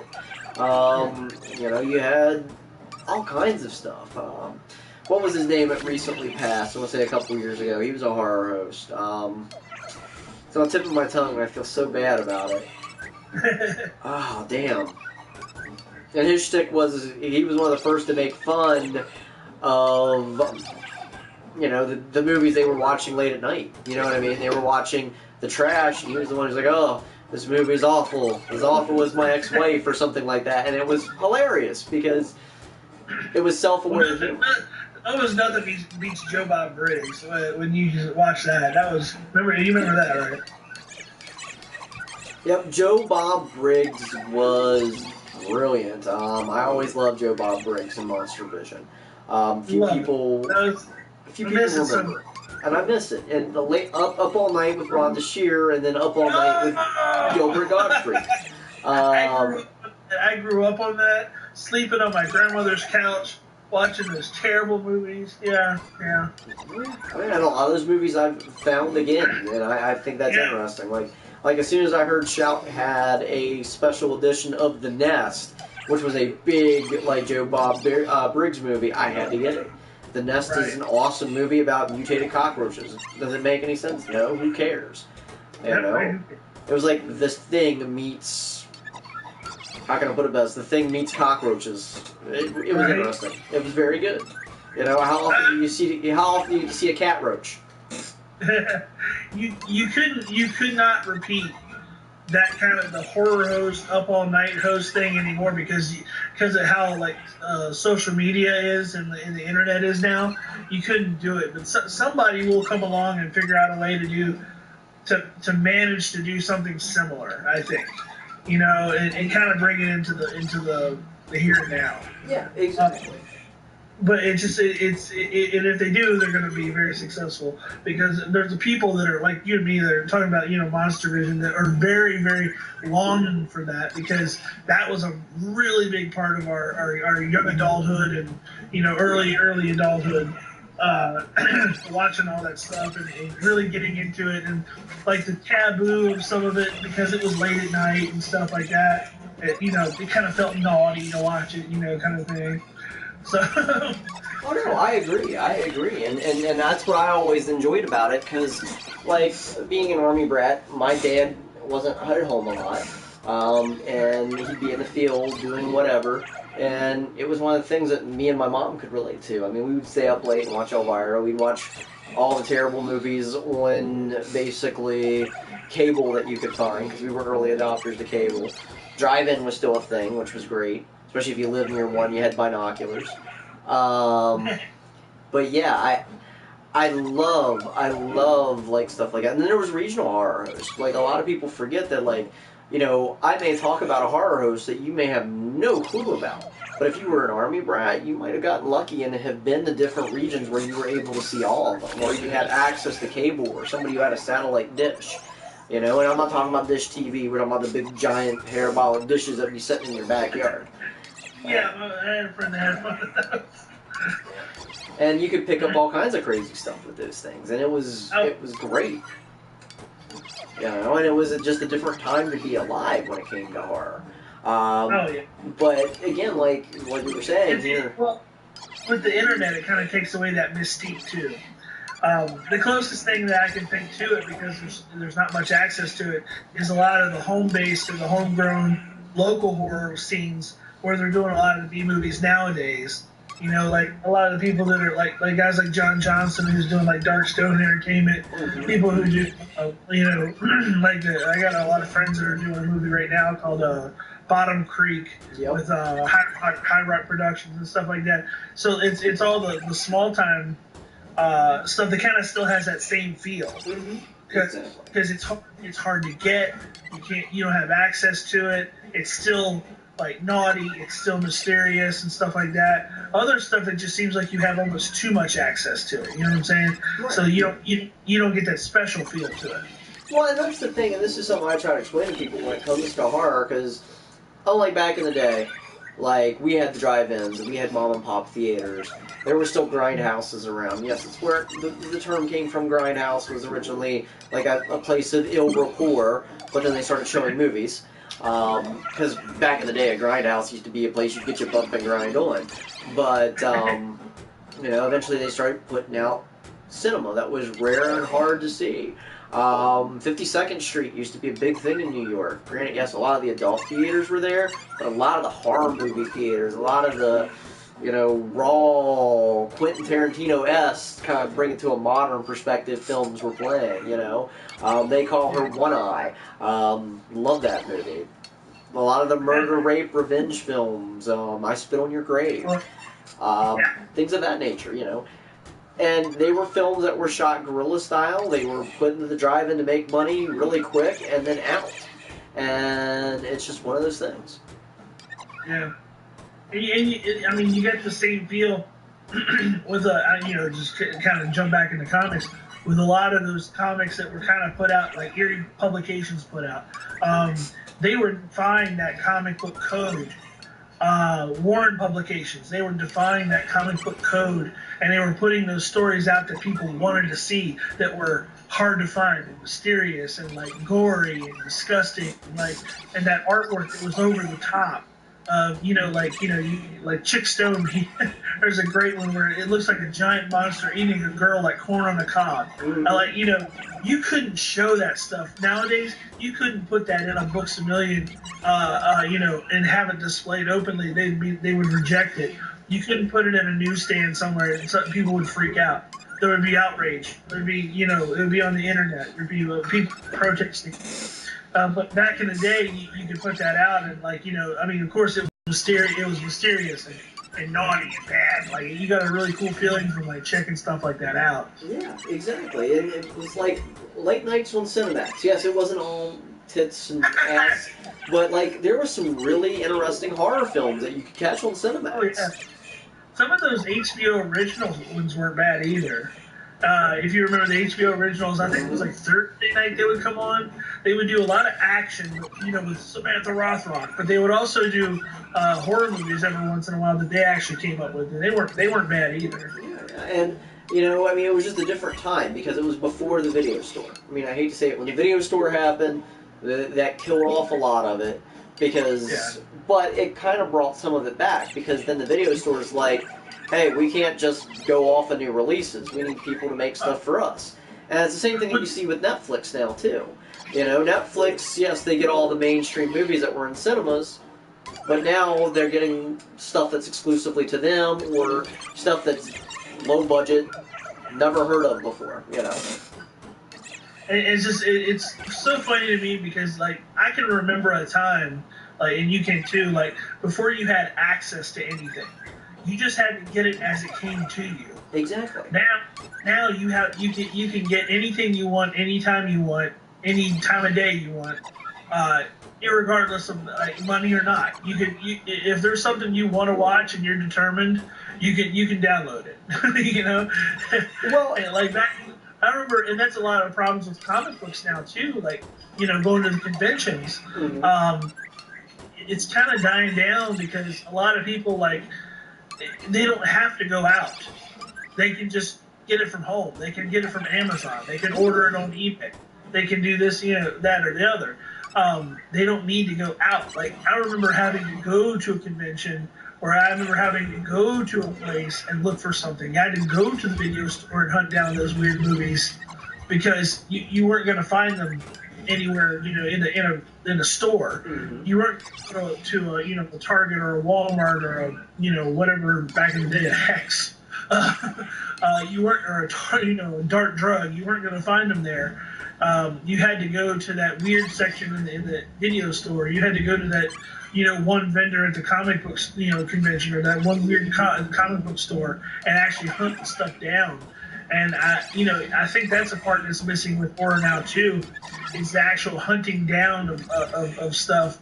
It makes it more, to me, it made it more precious. It made it more. For me, for example, I still hunt for stuff because there's certain things that I have a memory of that's never been released on video and things of that nature. And that's why I love iOffer, because there's sellers on there that'll sell stuff you won't believe. Right. Sometimes you'll see this stuff just pop up like on Amazon Instant, and you got to dig in there. That's like it's hidden, like as if they don't want you to find it. Right. Like recently, I was on Amazon Prime, because they have that streaming thing online, and Right. I was just digging around. So I'll do a search like horror, crime, and I'll just keep scrolling and scrolling and scrolling and scrolling past all the mainstream stuff. And I found Uninvited, and it blew my mind. Because I have not seen that movie, Uninvited, since I was knee-high, back in the day. And the best way I can describe the movie, and my son had watched it with me, which was hilarious, he called it the movie where it's the cat within a cat. Right. Because it throws up this mutant monster cat thing. That's and funny. there's this weird actor, kind of like a heavyset older guy, and I was strolling through like YouTube, because sometimes you can find movies that no longer have a copyright on them, even though they were really well-made movies, but sometimes you'll find a full movie on YouTube, and I'll sometimes do that to see what all I find. Well, then I found Death Ship. I don't know if you've ever seen Death Ship or not, where these guys are on a cruise ship, it sinks because of this weird killer Nazi ship that's still floating around despite it being in the 80s. And they get aboard the ship, and yeah, they deal with all these Nazi ghosts and dead people in the freezer, and yeah, it was like a floating concentration camp, but now it's haunted. And it's so cool because the captain who goes crazy at the end is the same guy from the Cat Within a Cat movie. I thought it was funny because I'm watching this movie, and my son's like, "It's the dude from Cat Within a Cat." I'm like, spot on. And we had to look it up to see. If it was the same guy. And I thought it was funny because my son's like, "This guy has bad luck with boats. He gets on one boat, Cat Within a Cat. He gets on another boat, dead Germans. Right. He needs to stay on land." It's funny that you bring up your son with you did the Five Nights at Freddy's show. You're probably gonna do another one. You said, I think horror in video games is kind of going into the next step category too, because a lot of that stuff is kind of taking up the mantle of where those books from the comic books from the past kind of left off.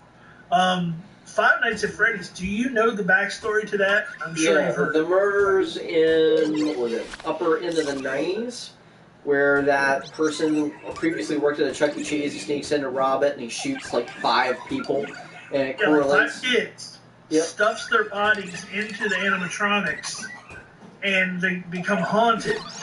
And to me, when my son was telling me about this, and then I looked it up on my own, he's infatuated with Five Nights at Freddy's. When I looked at that, I was like, man, that sounds like something straight out of an old comic book. Mm-hmm.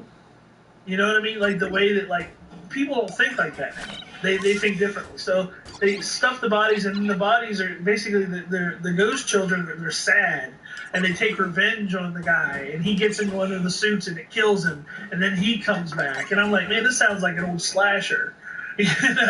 And so with the jump scares and everything, I think the horror genre in the video games is kind of reminiscent of some of the old like stuff that would have caused the comic book authority code to crack down. Because some of it is just plain like wicked, like if you heard of Bendy and the Ink Machine. Yeah, I've seen that, and I've watched videos on it, and this is what I think is so humorous, because and this is like right around the same time my son got into Five Nights at Freddy's, he kept seeing references to sharks, and he's like, he was saying, hey, I saw this, and it was like a joke regarding Jaws. And me, Jaws is art, So I'm like, hey, let's check this movie out. You're old enough, you're 11 now, let's watch Jaws. But before we do, here's the making of, here's some background, here's some truth about sharks, That way you know what you're getting into. And so we watch Jaws, and he gets all excited about it because he loves sharks. He's not afraid of the water. He goes to the ocean every year. And the first thing he does is go and blab to the other mother about it.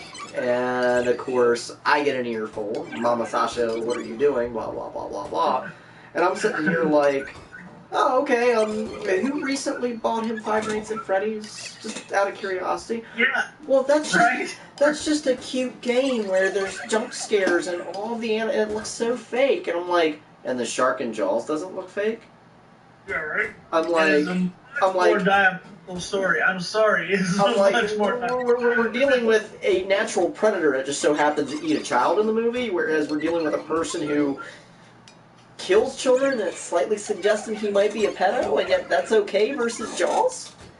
Yeah. I'm like, and Jaws, yes, sharks have eaten people, but this is based on something that was actually murders that happened in the 90s?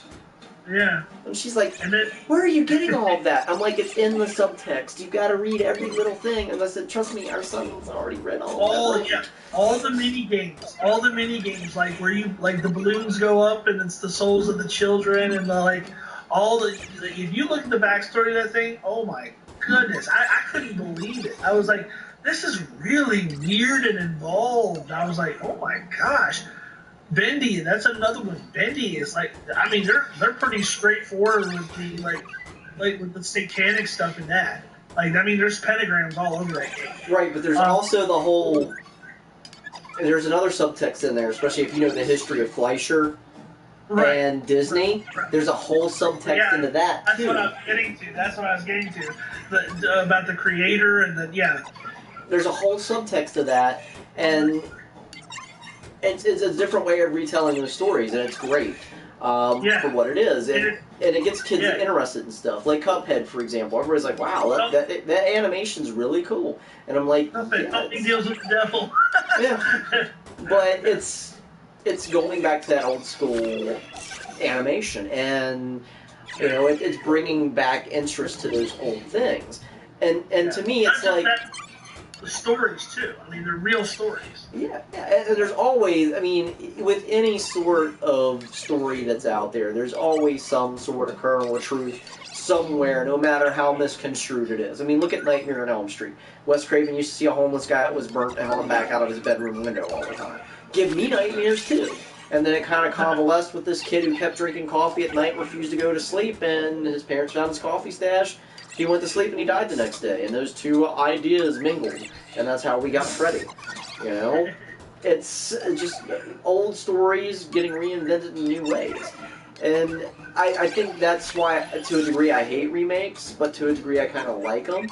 But I wish they were less straightforward remakes, if you know what I mean. Kind of like, okay, here's similar themes, but let's change it around a little bit. Kind of like when you compare Dreamscape to Nightmare on Elm Street.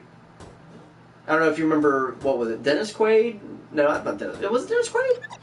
Dreamscape? Yeah. Where he's a psychic and they find this dream machine and they're using it to help people who have problems with bad dreams. No. They're not Dennis Quaid. Not Randy Quaid. No, it was Dennis Quaid. It was the same guy from Inner Space. No, you're right. Okay, you're right. I'm sorry.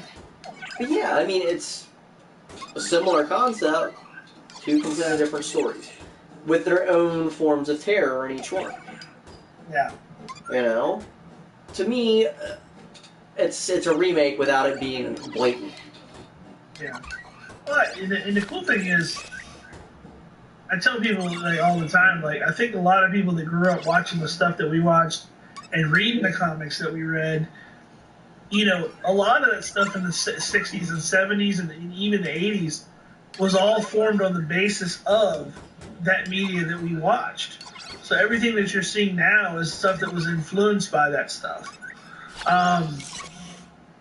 Like when I go to the conventions, I always tell people, because they look through the covers of like Creepy and Weird and Eerie and all the magazines and, you know, Fangoria and all the ones that I have in the boxes and stuff, and they're like, well, these covers are crazy. I said, yeah, they were the best artists of their time, and these were the best storytellers of their time, basically collabing in like very little known books. Mm-hmm. And people were reading these and they were getting these stories, and that's why a lot of the stuff in the 80s and even into the 90s and late 70s was all original material. They weren't worried about making remakes. They didn't have to, because there was so much creativity going on and so many people being inspired by these stories that they read, that I think that, you know, it was a better time. You didn't have to worry about remaking things because you could go on an original idea and it would sell.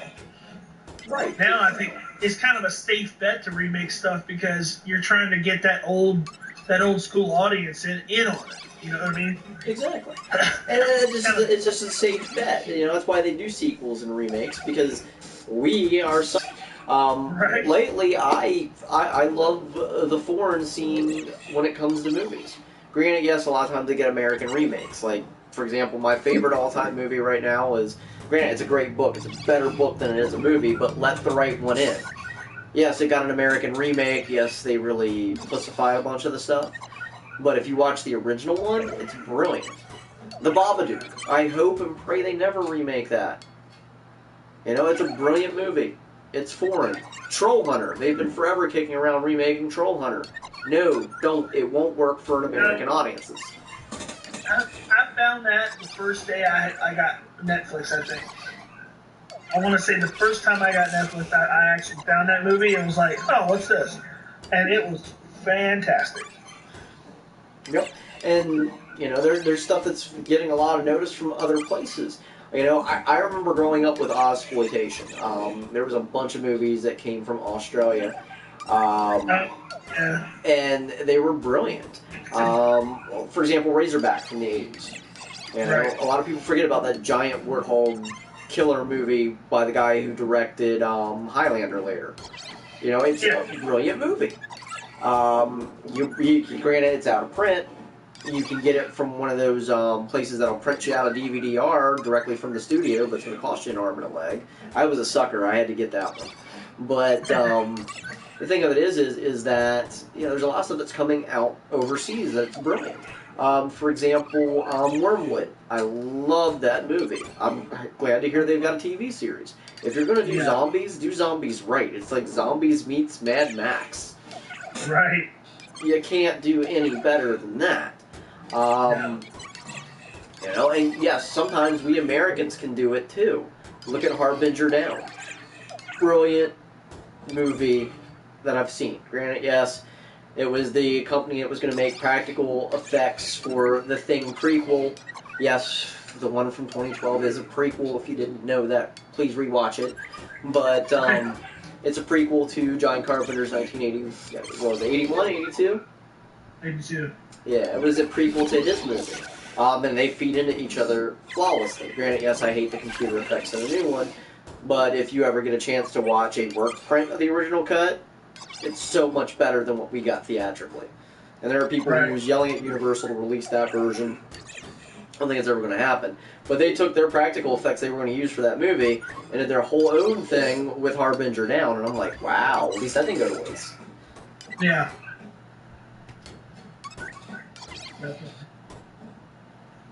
Yeah, I don't want to see anymore. Like, I don't. What I'm scared of is them rebooting the slashers and stuff. You know, come up with some original stuff. You know, if you're gonna come up with, if you're gonna like, you know, ape on some older stuff. Bring back some stuff. You know, that's never been done before, that was in books or in comic books or pass the torch. I'm all for taking the franchise, like doing the franchise and continuing the franchise. But there's nothing wrong with like a 20 years after or 30 years after. I'm curious as to how they're going to do the craft. Curious, but there's nothing wrong with the 20 years or 30 years after. They're doing yet another iteration of Friday the 13th. I've heard.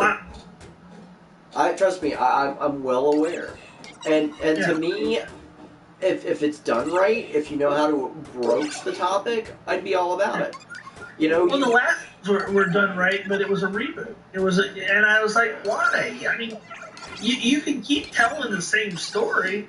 You could even do a prequel.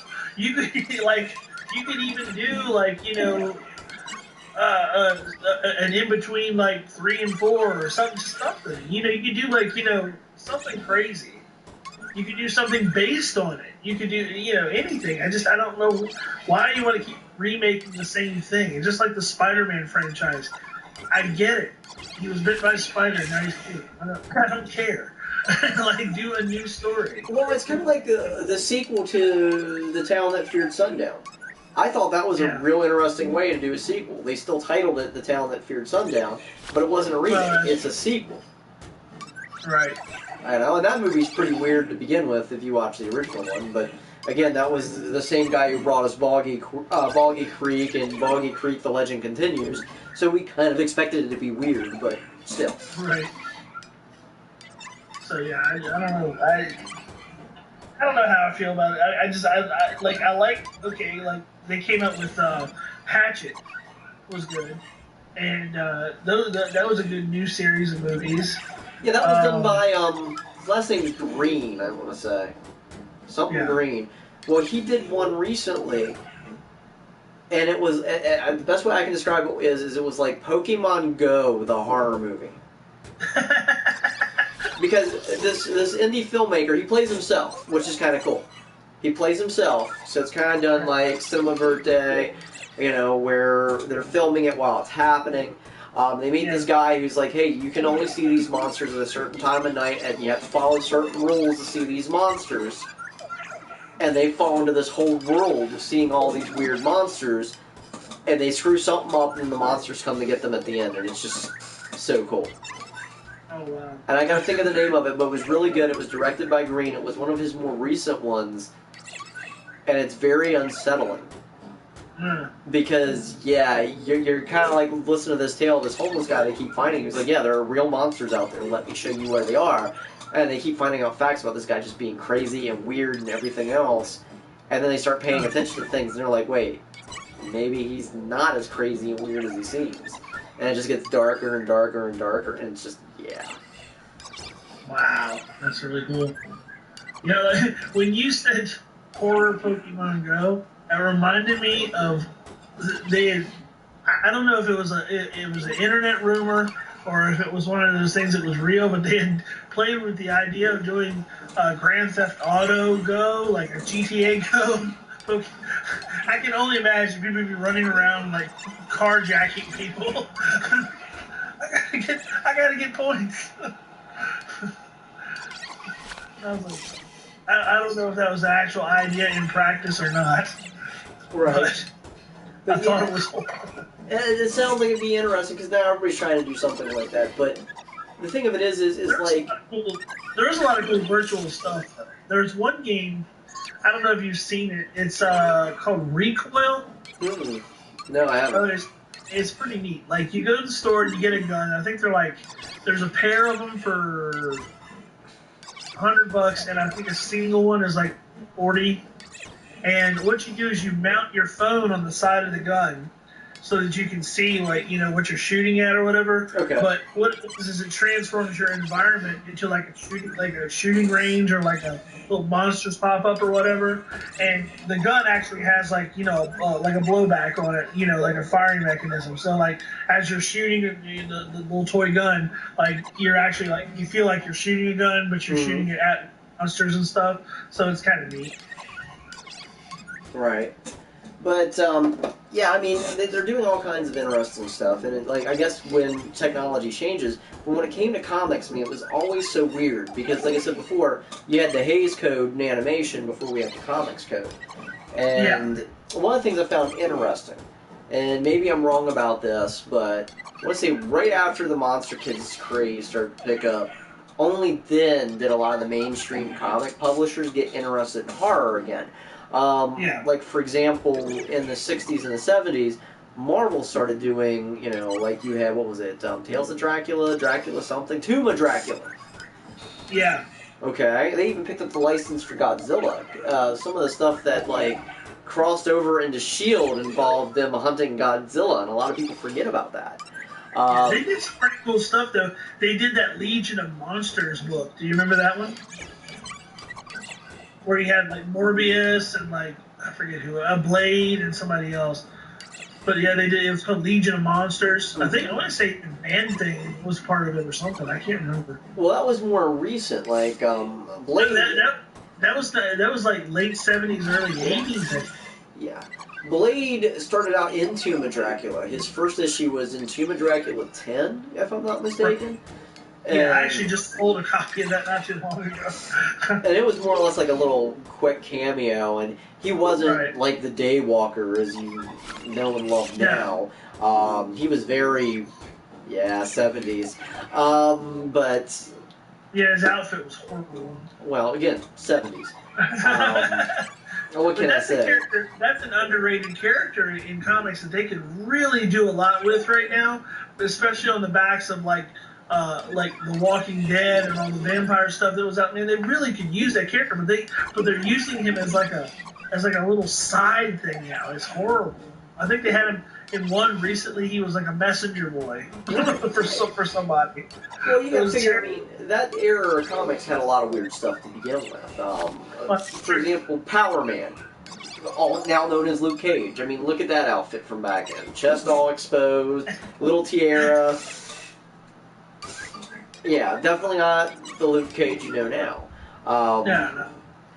Granted, yes, they kind of make fun of it on the new TV shows and things of that nature, but back then that was the thing. But some of the things that really intrigued me was they had Werewolf by Night. Werewolf by Night was brilliant. I loved that comic from Marvel. They tried to do a revival, I want to say, late 90s, early 2K, but nothing really ever came of it. Yeah. Well, because Moon Knight had spawned from that too. Mm-hmm. That's where you got your character Moon Knight from. So I think they tried to hinge on that a little bit, but it didn't really work out. You had a good run of Frankenstein that came out with Marvel, and that was like we talked about earlier. Bernie Wrightson did some of those books. Mm-hmm. So they had a fantastic run with that. I think Charlton Comics actually did a lot of good stuff back then too. In the 70s. They had books like Ghost Stories and Ghosts and like some other stuff. It was real mild stuff, but actually for the time it wasn't too bad because it kind of harkened back to those stories that were in like, Tales from the Crypt and stuff. Just a lot less like graphic. Right. They weren't too bad. If you're going to bring it up, you're going to talk about kid-friendly ghosts, you might as well bring up Harvey Comics while we're at it. Well, Harvey, I mean, that was a different kind of kid for that. These were stuff. But it was still hedging its bets on horror kids. You got to admit that. Monster kids were still, granted, yes, they couldn't do the whole EC thing, but they knew, hey, Casper the Friendly Ghost. That was a comic before it was a cartoon. Few people remember that. I still say it's the ghost of Richie Rich, but... That's so funny, because it looks just like it. That's hilarious. Think about it. Yeah. I never even thought about that. That'll keep you up at night. Yeah, right? That might. Charlton, they came out with a slew of books. I mean, you can get those still today for like a dime a dozen. They just weren't as popular because they didn't have that oomph that the other ones had. If you wanted to get your fix on that, there were still other books that you could read heavy metal and kind of get that, and stuff like that to get that.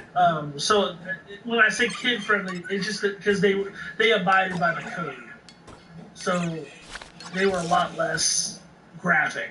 Right. There was a lot of stuff in Marvel that Marvel did too that was like, it was real, mundane. It was like that kid-friendly horror that was just like, it was like scary monster. Ooh. Well, let's bring up the one that got kind of a transformation with Marvel, and a lot of people forget about this. Ghost Rider wasn't always the spirit of vengeance. It wasn't always Johnny Blaze, Dan Ketch, or whoever the hell it is now.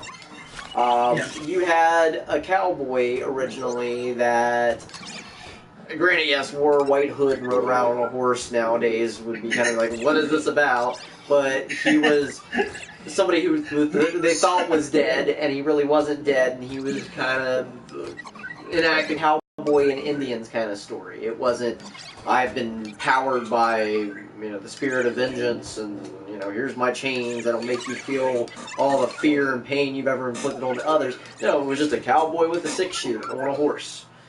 And the 60s came along, motorcycles were cool, horror was cool. Boom, we suddenly got, Johnny Blaze. Yeah, I've been a fan of that for a long time. I love the Ghost Rider. I was so disappointed with the movies.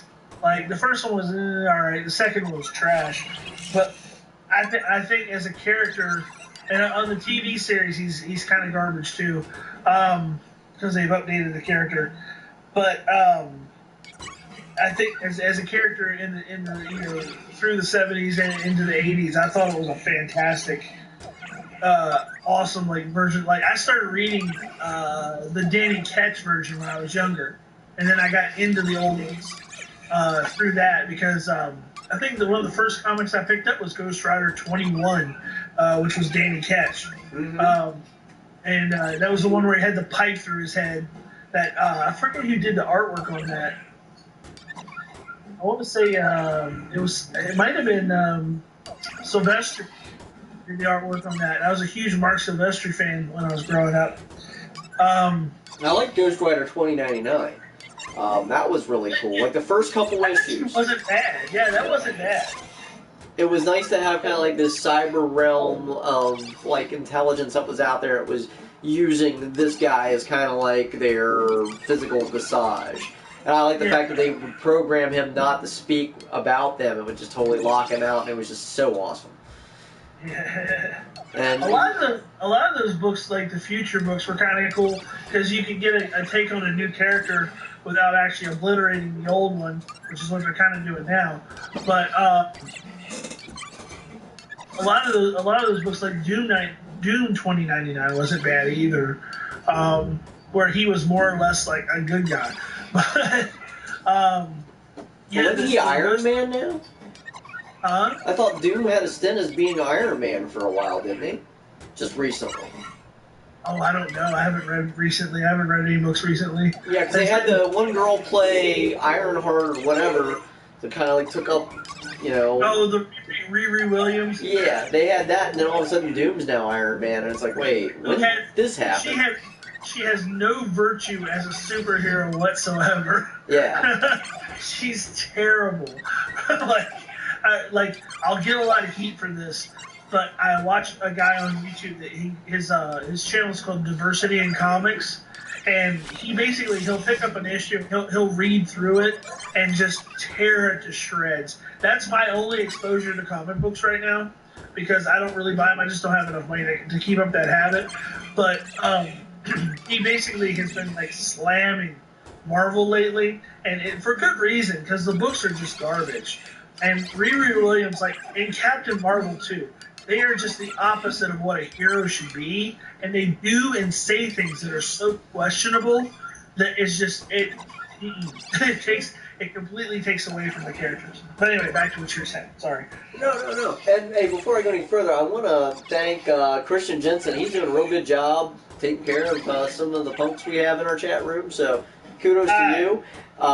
So Christian Jensen, just so you guys know, he is a writer. He's also an actor. So if you've never seen his work, look him up online. Brilliant guy, great guy, fun to drink with, just awesome person all around. Thank you for being an awesome moderator. And it looks like we even have DJ Doc on here with us as well. He's a great moderator as well. I ran into him in Tumblr. He's from overseas. But these guys are doing a really awesome job keeping some of these people in check. So kudos, and definitely check out Christian's latest work and books. I know he does a lot of horror shows. He's been on some talk shows as well. Worth checking out. Sorry, just want to do a little aside. They're putting in a lot of work. That's awesome, yeah. But no, like when it comes to horror comics and things of that nature, I'm like, you know, the Marvel stuff just wasn't what it was, and DC, I don't know how much DC really hit on it. I mean, aside from like some of the crossovers that they did, I know Batman's always kind of had that gothic feel to it. There's always been like creepy killers and things of that nature. But I can't really think of anything that just screams horror with DC. No, yeah, DC, they kind of always shied away from a lot of stuff. I mean, some of their Batman stories can hinge on horror, sort of. Some of the stuff from like the late '80s and early '90s, where he becomes a kind of a vampire bat at some point. Like, was pretty cool. Yes, Blood Rain was what it was called. Blood Rain. Yeah. Yeah, that first series was really cool, where it's Batman versus Dracula. I still can't believe they tried to do that animated with the Batman series. And it's like, you know, they took elements, but they just didn't do it right. Right. And, yeah, that's all I can really think of. But I was trying to remember it, and I looked it up while we were talking. There was a cool character that I think they could do a lot with it from Marvel. Do you remember a book called Terror Inc.? Oh, it's been a while. That's familiar. Right. I was looking it up. I was like trying to remember it, and I finally found it. The cool thing about that guy, he absorbs the talents of other people through their dismembered limbs, kind of like a parts of the comic book world, which is really cool. I forgot about that book. I remember being into it back in the day, and it's been a while. It was like the '80s, like early '90s when when it came out, and I didn't get it till later because I got it when it was like in not reprints, but like in the bargain bin kind of thing. But yeah, it was really cool. Like I thought he was a good horror character for Marvel. You know, they kind of stood out. You know, just like Morbius was a good character that stood out too. Now, one thing we did forget with DC, Swamp Thing. Yeah, Swamp Thing was DC. I forgot about that. We did talk about it earlier with Bernie Wrights, and yeah, I always forget that it's DC. For some reason, I always equate Swamp Thing to Dark Horse. I don't know why.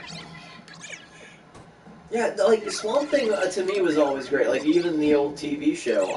Well, not old, but you know, that TV show was great, and it was cool because they had Durock. What was his name?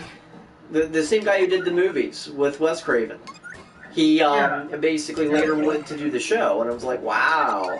It was really cool to see the same actor in two movies, and then all of a sudden back on the TV show again. And the TV show was top notch. Yeah, it was. Actually, for the time, it was really good. Yeah, it was really good. It was. It didn't last because it was kind of out there. It was like kind of in left field with some of the characters. Before people really could accept that kind of a storyline. It's funny where you see that line drawn nowadays. I remember just until recently, Hollywood did not think that we could, you know, fathom watching like monsters and stuff on movies. Like, so say like remember Fantastic Four 2, where they had to fight Galactus. Galactus was a giant storm. Yeah, it's like. Yeah, because that's my favorite character in Marvel of all time is Galactus, and I was so disappointed. But what kills me is like they didn't think the audiences could handle like having, you know, the Galactus be in the movie, so they made him a storm. That's about the last time where you see that happen. Now, like they're like they go all out. When I watched Thor, they had like, you know, the armor, what it's called, fighting him on Earth. I was like, yes, finally they're doing something right, you know. I was like, holy crap. The Celestial Armor, whatever it's called. You know what I'm talking about. Yeah, I know what you mean. Yeah, to me, I'm kind of jazzed to see the new Thor. I'm curious as to why, and I know a lot of people have kind of put it off, but going back to comics, why have we not gotten a new Flash Gordon? This is true. I could so see Flash Gordon making a comeback. Yes, it's less horror, more sci-fi, but seriously. Yeah, you know, I mean, I get it because like there's so much space opera now with Star Wars in cinemas, and of course you've got Guardians of the Galaxy, but I think there's still room, you know, for Flash and Ming the Merciless, and definitely the Hawkman. Oh, honey, I know some guys that could play that Hawkman part. That'd be perfect. But Christian, you got the beard. You can definitely be like the king of the Hawkmen. I would salute you. It'd be awesome. Yes, Flash. Somebody in the comments have finally got to what I'm talking about. Yes, I love the old 70s movie, or 80s movie. I mean, it was brilliant. Very campy, but there's just so much coolness in that movie that you just can't stop. You know, come on, Queen. You know, you just can't beat that. Love that soundtrack. And to me, like, there was a way to modernize that where it would still have that campy funness to it, because if we can have Guardians of the Galaxy, how far off is Flash? Right. And Flash did it way before Guardians was even thought of. Who would ever thought Guardians of the Galaxy would even be a movie, though? I mean, good God. Well, I just think it's funny because, like, when people mention Guardians of the Galaxy, they don't realize the team that they're watching now isn't the same team when they originally came out in the 70s. No. Well, see, that's even... This is like a Z-list team. This is what I'm trying to say. Like, the team that was back in the 70s, man, that was all-star comic books team. That was awesome. This team, I remember I was reading the books prior to the movies came out, and I was so shocked because I was like, oh my God, like it's a fairly new book as far as like how that team is resolving, you know, their issues and doing whatever. It's a fairly new book. I think it was barely 20 issues in. And at the same time, it's more together than the old team ever was. Right. And at the same time, like, Marvel took a huge chance on that property, and I don't know why, because, like, the book, I don't even think the book was selling that well at the time. But I think they just needed a space tie-in, right. And they more or less were like, yeah, let's just use whatever we got right now. Let's use Guardians of the Galaxy. I think they did it on a whim, and I think they gave it to James Gunn because they were like, he'll do it. There's no other explanation in my mind, because, seriously, the book was too new with a Z-lister team, right, to even be thought of as a property. I mean, you got to think of who they were using before: Iron Man, Captain America, the Avengers, you know, Hulk, all the A-list people. I mean, they could have gone to anybody. They could have done another X-Men. They could have done, like, you know, they could have done anybody, but they did Guardians. Well, you know what I'd like to see them do now that they've done this? Give me Howard. Give me a Howard the Duck I can believe. One that's not going to have sex with a girl, like a grown girl? Or duck tits. There are just some things I can't erase from my childhood mind. Duck tits. Yeah, duck tits. Yeah. I can forgive the duck trying to screw the human chick. I totally understand that. No, not the duck trying to screw the human chick. The human chick reciprocating. Yeah, well, still. That's the unnerving part. But duck tits. Just duck tits. It's like, dear God. Yeah, it's like, how... There's just a bunch of how there. Like, one of the first things come by is, like, shaving. How does that work there? Just, no, there's so many things. It's not shaving, it's plucking. And is this like a Whitney owns to Howard the Duck? Because if so, there's just some things I didn't want to see a Daisy. Oh, yeah. I'm good. You can have Howard the Duck versus Alf. What do you think? Ugh. And how far away are we from Peter Porker, Spider-Ham? Yeah, right. Versus Frog Thor. Yeah. You remember that? Oh yeah. I'm just wondering if we're gonna get Beta Ray Bill at some point. That would be sweet. Well, there was kind of a Beta Ray Bill in Guardians of the Galaxy. Right. The skulls on the planet that they were on. At the very beginning, there was one of the skulls was like one of his race, the horse people. Oh, okay. That was kind of an Easter egg kind of thing. I'm just sitting here like, there's a lot of weird places that Marvel could really go. Oh yeah, I mean, well, if they complete this story arc that they're doing now, and they kind of have nowhere else to go after Infinity War. I think that they could kind of mess around with some weird stuff. I could see them maybe like a weird property that I think would do really well. Might be like Rom the Space Knight. You remember that one? Yeah, but keep in mind, Rom is kind of now technically Hasbro. Oh, that's right. He is, isn't he? Yeah, I forgot about that's why, like, there for a while, it kind of like phased out of Marvel's lexicon, even though there was some stuff that was created for Rom that stuck around Marvel. That's why their continuities are so crap, because Marvel bought so much rights to toys and other things back in the day. I mean, back in the day, Marvel did your comic books for G.I. Joe and Transformers. In fact, they were even planning a big giant crossover. You know, like the Pit 2 had a giant eye in the bottom of it, which was supposed to be involving Cybertronian technology. And that was one of those things they were eventually going to get to. But yeah, again, it was the whole, you know, Hasbro. It was a mess. I mean, even the original cartoons, if you'll pay close attention to both G.I. Joe and Hasbro, and even frigging Jim at the very start of the cartoon, they've got the Marvel Sunblow logo. Because Marvel helped with the animation, even though it was outsourced overseas. Yeah. Well, maybe they can just screw it all and do a Jason the Wheel Warriors movie. Hey, Jason the Wheeled Warriors, we did a pretty good review on that recently for the Tourist Care. I love that review. It's my favorite. It's weird. Fucking heterosexual He-Man. But it's good. Weird.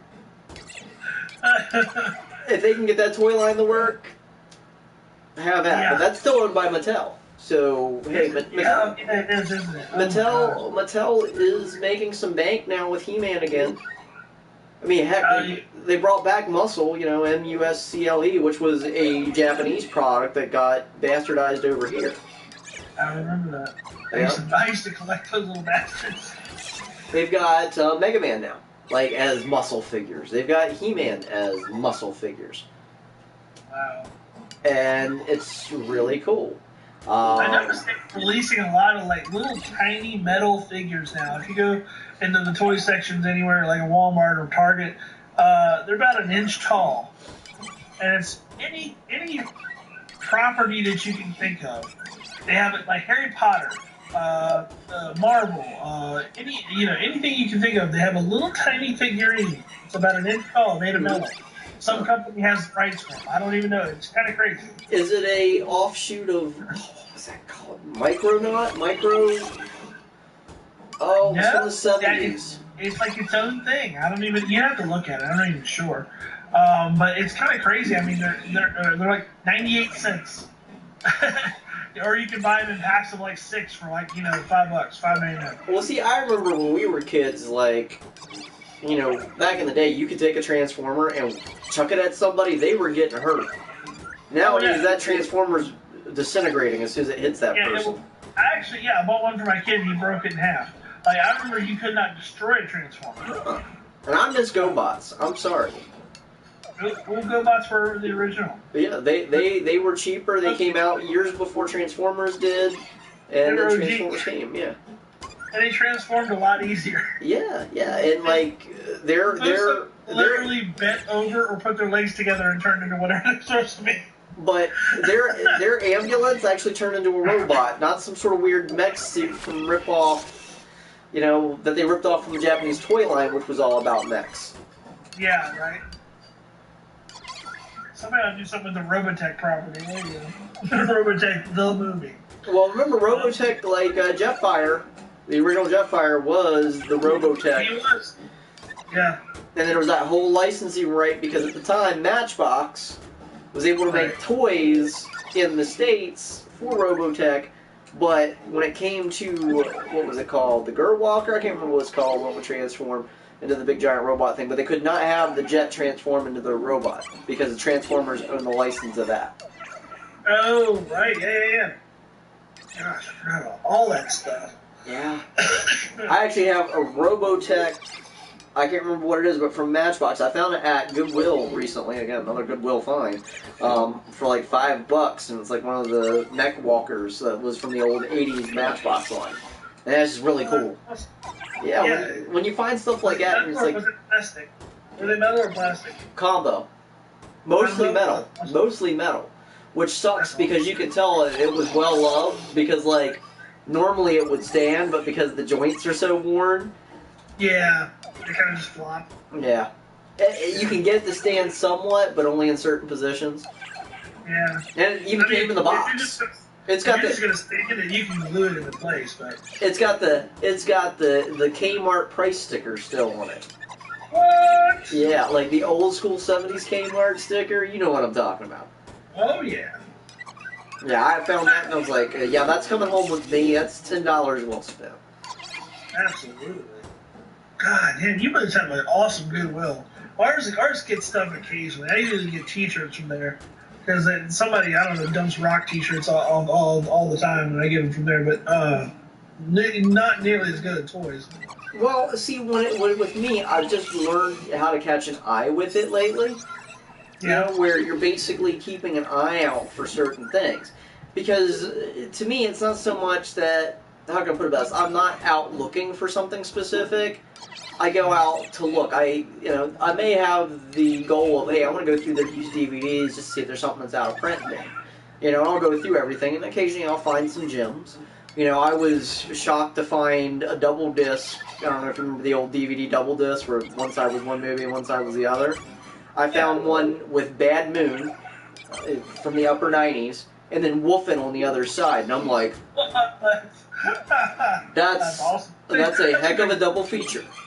It's a really good combo. You've got a good werewolf movie, and then spoilers, a movie about like supernatural wolves. I guess I don't know. I still haven't figured it out from the upper end of the 70s, but still, it was cool. Yeah.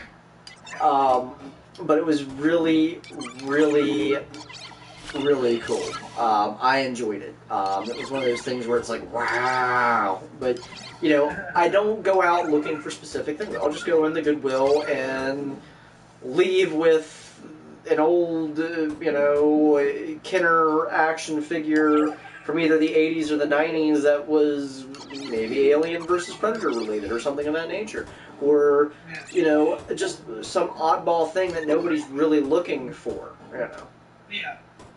I'll find stuff occasionally, but really, when I go, I mainly go to look at the VHS and the DVDs and stuff, and I always check the shirts because I can sell, I usually resell the shirts on eBay or something, but I always find rock T-shirts and stuff that I can sell.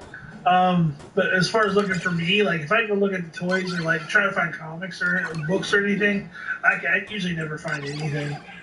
Maybe it's just the area, I don't know. Well, it's not so much the area. It's, as I always tell people, you don't go in with a goal.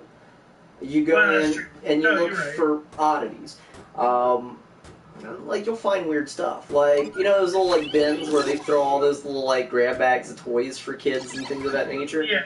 I've pulled out old school 70s and 80s action figures.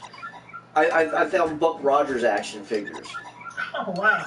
You just got to know what to look for, because people just throw those in the bin and they're like, it's got a busted thumb, or there's certain things you can fix. You just got to have the time and the patience for it. And to me, it's not so much that I'm looking for something valuable. I'm like, oh wow, here's something that takes me back 20 years. Here's something that takes me back 10 years. And It's just to dig through other people's trash and find a couple treasures. I used to like going to the flea markets, but they're not very good anymore either. Like usually, Yeah, I you can't got find way too many resellers nowadays. Yeah. Way too many. Yeah, absolutely. Just that's why, like, when I started doing my convention stuff, I tried to keep it fun. Like, I don't do like most of the dealers that are at the horror conventions. They like to do DVDs and toys, and I don't do a lot of DVDs and toys because there's so many other people doing that stuff. So I decided to do records and like do like stickers and like old magazines because nobody was doing old magazines at all. Do the old VHS tapes and stuff like that. Occasionally I'll get a good piece of horror memorabilia or something that I'll put in the case. Like I recently got a mask. It was signed by Kane Hodder. It was a really good weathered Jason mask. It was signed by Kane Hodder. I got it for like a song, and I actually ended up trading that to somebody for something. But I had that in the case for a little while. I had things here and there. Right. But I try to keep it interesting, so that somebody when they walk by, like they don't say, "Oh, it's just the same stuff that I found over the other guy's stuff." Like they actually look and go, "Oh man, that's really cool. I haven't seen that in a long time." Old sets of cards, like trading cards that you can't find anywhere. Yeah, see, for me, like, there are collectors out there who, like, be it with comic books or with anything else, they go to find, like, the entirety of a series, or they go... For me, I like piecemeal things. It doesn't have to be a complete set of what have you. It's what interests me, Right. There's, like, some oddities in my collections that, like... like some of these old school metal signs. I'm like, yes, a lot of it's horror movie related or related to cinemas or things of that nature. But to me, it means more than, just that piece alone. Like, here's something I found at a thrift store. Here's something I found while hanging out at a convention or something of that nature. Where, hey, it just tickles my fancy and it winds up being something cool later on, Yeah, definitely. Or something that people just didn't like, and all of a sudden it wound up with BJs, be it like T-Rexes and dinosaurs and stuff of that nature, and you're like, oh wow, I'll grab that, and then later on down the pipe, hey, it's worth something, somebody actually gave a crap. It's like, my biggest thing right now is like, people always say, well, Sasha, you don't have a Switch, or you don't have a 3DS, why do you get amiibos? I'm like, well, there's certain characters that I like. I'm like, I love Mega Man, so I have a Mega Man amiibo. I love Samus, so I have a couple Samus amiibos. They kind of serve more than one purpose. I mean, they're actually collectibles and statuary and a video game thing. So and then they're multi-purpose. Like, for example, when they released the Metroid, like, for the amiibo, I was like, oh, I have to get that double pack because to me, it's squishy. You can squish it. It's great. What? Yeah, it's squishy. Yeah. Not the World of Nintendo, but the actual baby Metroid amiibo that you can get from the new, like, 2-pack, where you got Samus all balled up with the gun, and then it comes to the baby. Yeah, it's squishy. Like, it's cool. I just liked it because it was a neat gimmick. That's really neat. I might have to get that. I want to get the World of Nintendo, like, Metroid, because they have one now, it's, like, big, and I want to get that one. But right now, it's running, like, for $40. Yeah, I can see that. But still, it's like, I wanted it because it's a Metroid, It's a creepy, weird alien thing. Definitely. That's awesome. And speaking of, like Metroid, we were talking about Valiant Comics. Like, Valiant had a bunch of Metroid comics. And that kind of has me kind of foray into, like, Japanese comics. Manga. Because they've really taken a shine to horror lately. I mean, don't get me wrong, there was horrific stuff in there before. Like, let's be honest, like, what was it called? Bio Booster Armor Guyver? Something. Yeah, the Guyver always did cool stuff. Yeah, and that was really cool. Dark City. Yeah, Dark City. Granted, yeah, that movie had some weird stuff. Killer tits, and that has forever stuck with me forever. A lot. Well, as far as my limit to, I don't know a lot of comic books, especially Japanese comic books. but I know with the anime, they have a dark tint to a lot of stuff that they do. Like I remember there was one called Doom Megalopolis. Do you remember that one? Yep. That was a crazy one. That was nuts. I remember currently Attack on Titan the comic's real good. Yeah. Death Note.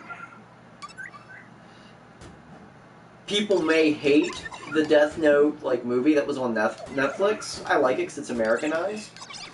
Right. You know, and hey, they made L black, so you guys can yell whitewashing all you want. L's black.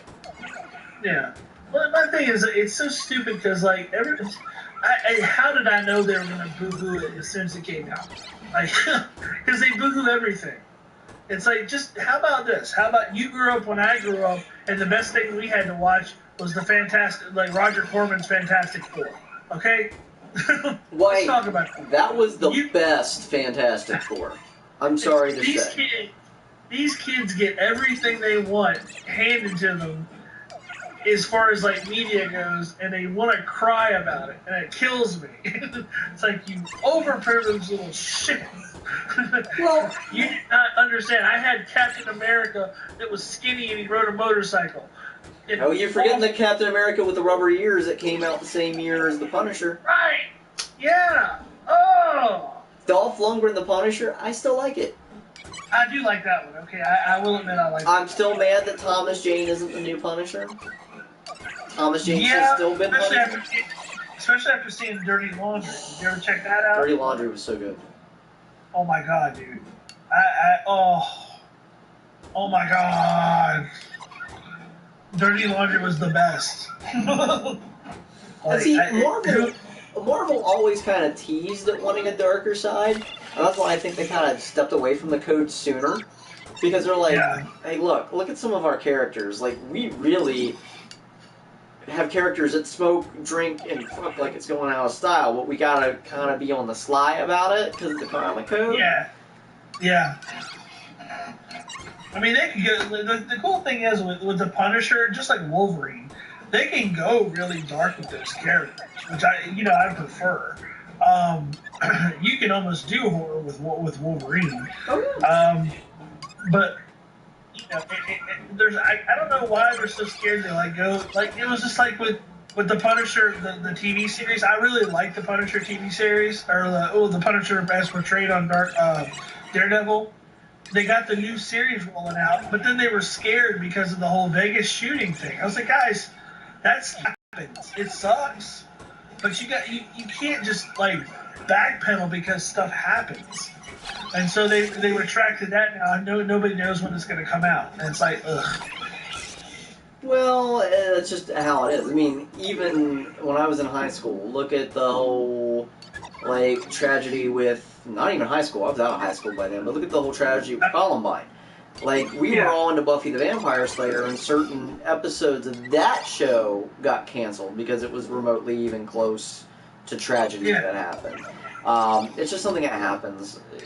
They blame stuff. That's what I don't. They blame it on stuff. And it has nothing to do with TV. Has nothing to do with anything. That's entertainment. It's the person that are messed up. That's why I always love that Marilyn Manson song. They're just gonna blame me for everything. Right. Yeah. I mean, he gave one of the best responses to Michael Moore following.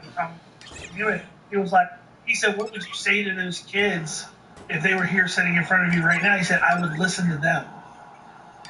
He said, "I would, because nobody else did, and that's why what happened happened." Yep. And that's the kind of stuff, the real life horrors. If you want to talk about horror, that's the real life horrors that happen because people are neglected and people don't listen to other people. Stuff like that. But it leaks into regular horror when you stop and think about it. All the monsters and the misfits, they're us. The reason why you can relate to a sob story like Dracula is because it's a misfit. It's somebody was misunderstood. It's all steeped in reality. Somebody created a monster out of somebody. By doing something to them, or that's how a lot of the origin stories for these monsters are. I mean, you look at you look at Jason, he's very much a victim. The counselors ignored him, and he drowned. and so his mother comes back in revenge. So he's basically he was mistreated, and he became a monster. So known fact, and this is something I wish they would have explored in maybe even a re-envision of Kruger, but there was thoughts for a while, like prior to like the second and the third and things of that nature. What if he wasn't doing what he was accused of? What if he wasn't killing children? What if there was something else involved here that was going on? Yeah. And what if he's like, all right, fine, you guys gonna blame me for it? I'm not gonna kill you. I'm gonna kill you all too. And it's like, you can kind of see that. Like he was the scapegoat to like a corrupt community. Exactly. He was paying for their mistakes. So they had somebody to paint it on. Yeah, I could see that. Yeah, they were actually in the early phases of considering sequels. They were originally considering that. They were also originally considering having each movie not have Robert Englund portray him, because everybody's dream of what Kruger would look like would be completely different. Even Robert Englund's like, why don't they pursue that? Why don't they have him be somebody skinny in one movie and somebody fat in the next, and somebody, and just have different ideas, but with similar features, like the razor hand and the hat, but everything else is a slight variation. And I'm like... Yeah. Or even like, one person's nightmare is the claws, another person's nightmare is like he has some other attribute. Yeah. That'd be great. That'd be awesome. Yeah, Robert Englund's like, if you guys want to remake it, that's what you need to do. Follow these old ideas, Then Freddy Krueger could truly never die if that's what would happen. Basically he'd be everybody's nightmare, period. Exactly. And that's the thing, like, horror is, how can I put it best? Art imitates life. Life doesn't imitate art. If art's fucked up, that means life is fucked up. If we didn't necessarily draw all those cave paintings back in the day because life was rough. I'm quite sure those cave paintings made things out to be way worse than what they were.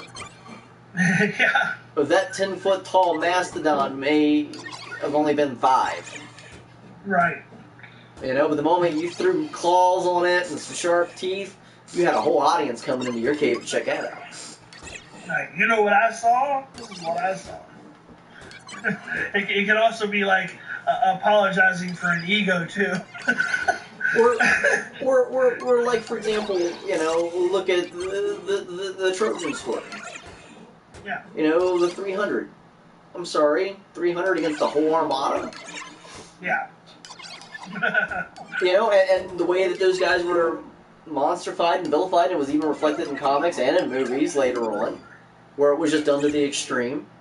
But we all know the historical facts behind it. You know what I mean? The old bigger fish story. Yeah. And that, to me, is, something that you see in comics as well as everything else, Yeah. Look at Jaws.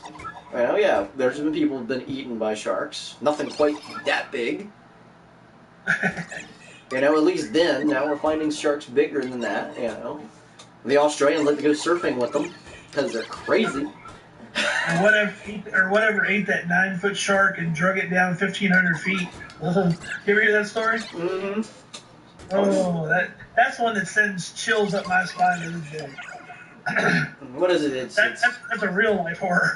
What's that old saying about the ocean? So calm and serene on the surface, but below a world of demons with teeth. Oh yeah, my wife, she will not get on a boat. She goes, "There's killers under the sea." That's what she tells me. She's like, "No, she will not go in the ocean." She's scared to death. Right, and it's just one of those things. Like, when it comes to horror, it just takes one little fear and amplifies it. Oh yeah, and especially fear of the unknown. Like, you don't see the stuff that lives under there. You don't see anything that lives in the ocean. Like, you can make a whole, thing out of that whole unknown world under there, and people have, Right, and that's the beauty of it. And like with comics, I mean, yes, we're still getting a visual representation, but there's still so much left to the imagination. I remember, and I can't remember what story was adapted, but it was one that stuck with me. But somebody had adapted, and it was some time ago. I don't know if it was an old EC reprint or something of that nature. But somebody had adapted some of Howard Philip Lovecraft's writing into a comic book.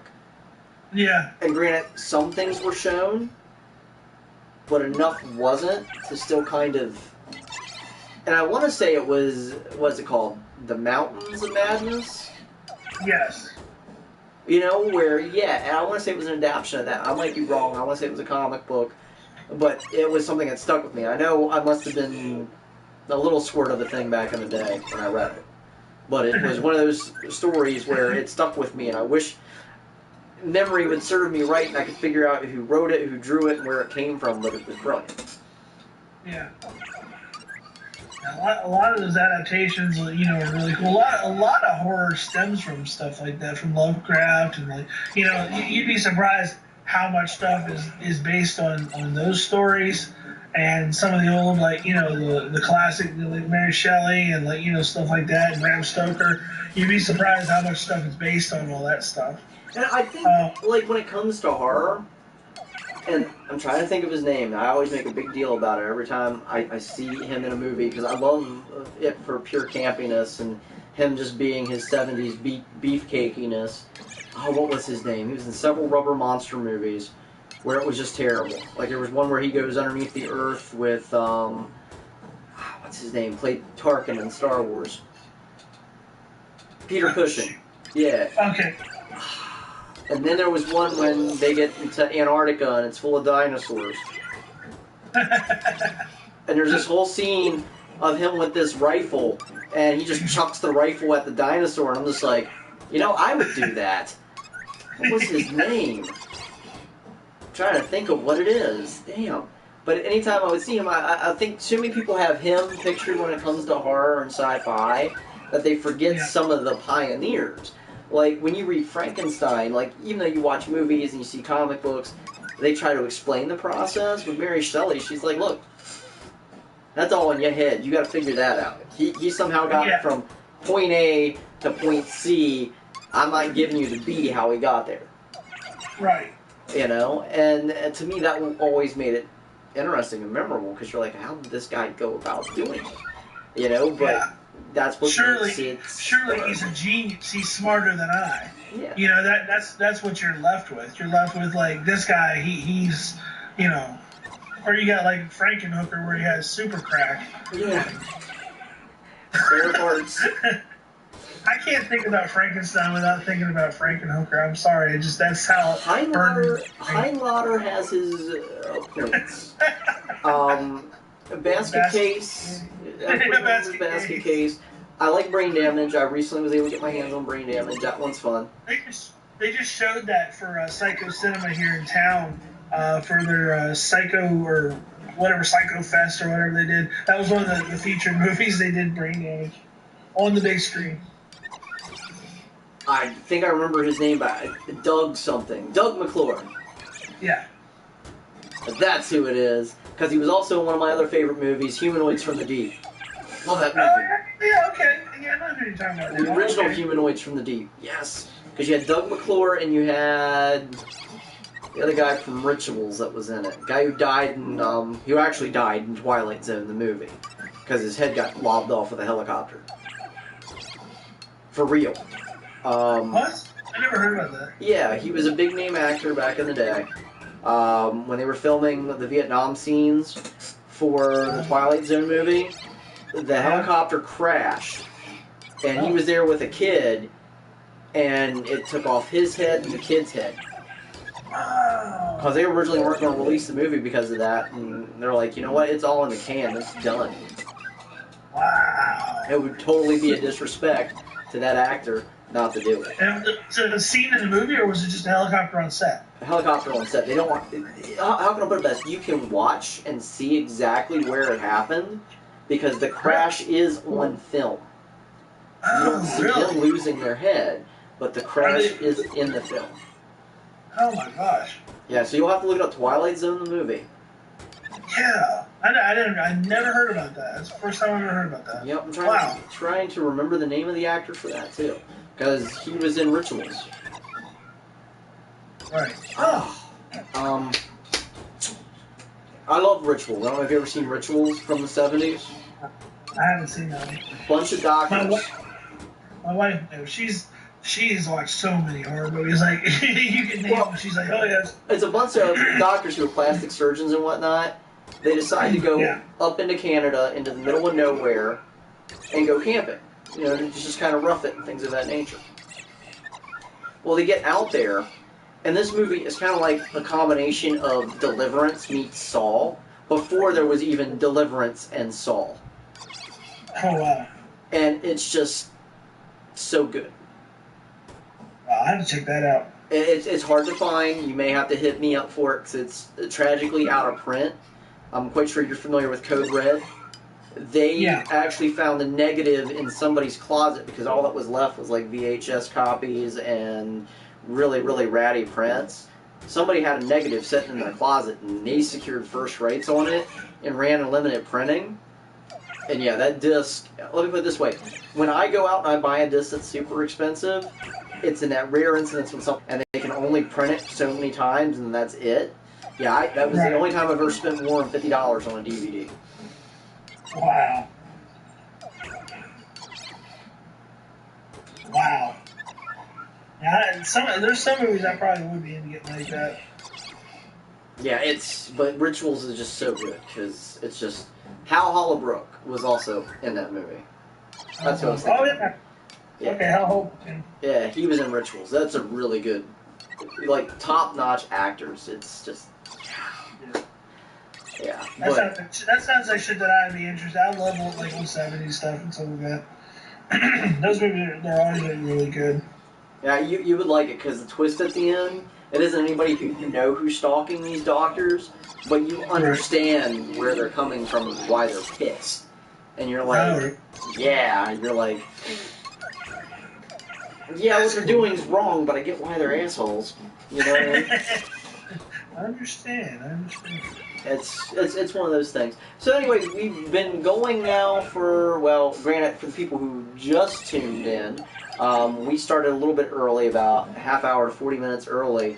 So we've been going out for 2.5 hours. So I want to start wrapping things up. I know you got a bunch of notes. Was there anything that we didn't touch on? I know we went off tangent, things of that nature. No, actually, we touched on pretty much everything that I think I was going to bring up. Okay. I gotta go pick up the kid anyway. Yeah, that's cool. Well, was there anything you wanted to plug or anything that you wanted to bring up just for any late viewers or anything of that nature that came in? Oh, yeah, I was going to say, like, you can check me out on another podcast, since we mentioned it before. I co-host every once in a while, about once a month, on the Long Coat Mafia podcast. You can check it out on, it's on Podbean. You can also download it on iTunes and Stitcher and I think Google Play. We do like a hostful episode that I'll do with the main host about once a month, like I said. Also, I do what's called Horror Geek, which is basically my business that goes to conventions. I'm a vendor, usually at conventions, but I also like to update my Facebook page with like different things every once in a while, whatever I'm doing. Like I was going to be on the podcast tonight, or if I'm on another podcast, or if I'm on, just see something cool. Updates from like record companies that do soundtracks and stuff. I always put up, all the information I get, I pass on to friends and stuff. I also have Horror Geeks shop at Etsy, and it's things that I produce, T-shirts, buttons, stuff like that. And this week, only from today till next Friday, I'm doing a special code for anybody listening to the show. You can get 10% off if you put in the code Sasha10. You get 10% off of my Etsy shop this week of any orders, any merchandise, anything you want. And that's about it. And once everything's archived, I'll have links in the description, so I just gotta wait for YouTube to do its thing, process the video. So if you want to, Chris, just send me links and the code and everything else. I'll make sure I get added in there. That way people can look you up and things of that nature. I'll throw in Facebook and whatever else you want me to, or if you have any sort of rules as to what you don't want in there, throw that in there too, and I'll make sure I get sorted out. But anyways, yes, Long Coat Mafia podcast, really great to check out. Definitely check out his shirts because I desperately want one of the Horror Geek shirts. I think I should rock it on the podcast. I think it'd be fun. Anyways, it was great having you, Chris. And as I always say, take care. Until next slide, unpleasant streams. Amazing. Alright, take it easy, guys. Thanks for tuning in, and next week we're going to be talking about horror in music. Ooh. Yes, indeed. Alright, I'm going to kill this with my PlayStation, people. I'm still here, though, Chris. Okay. Let me see if I can remember how to end broadcast.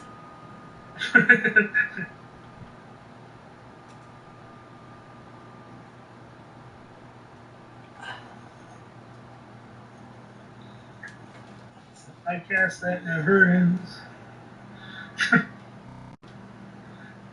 There it is. It's always like, what?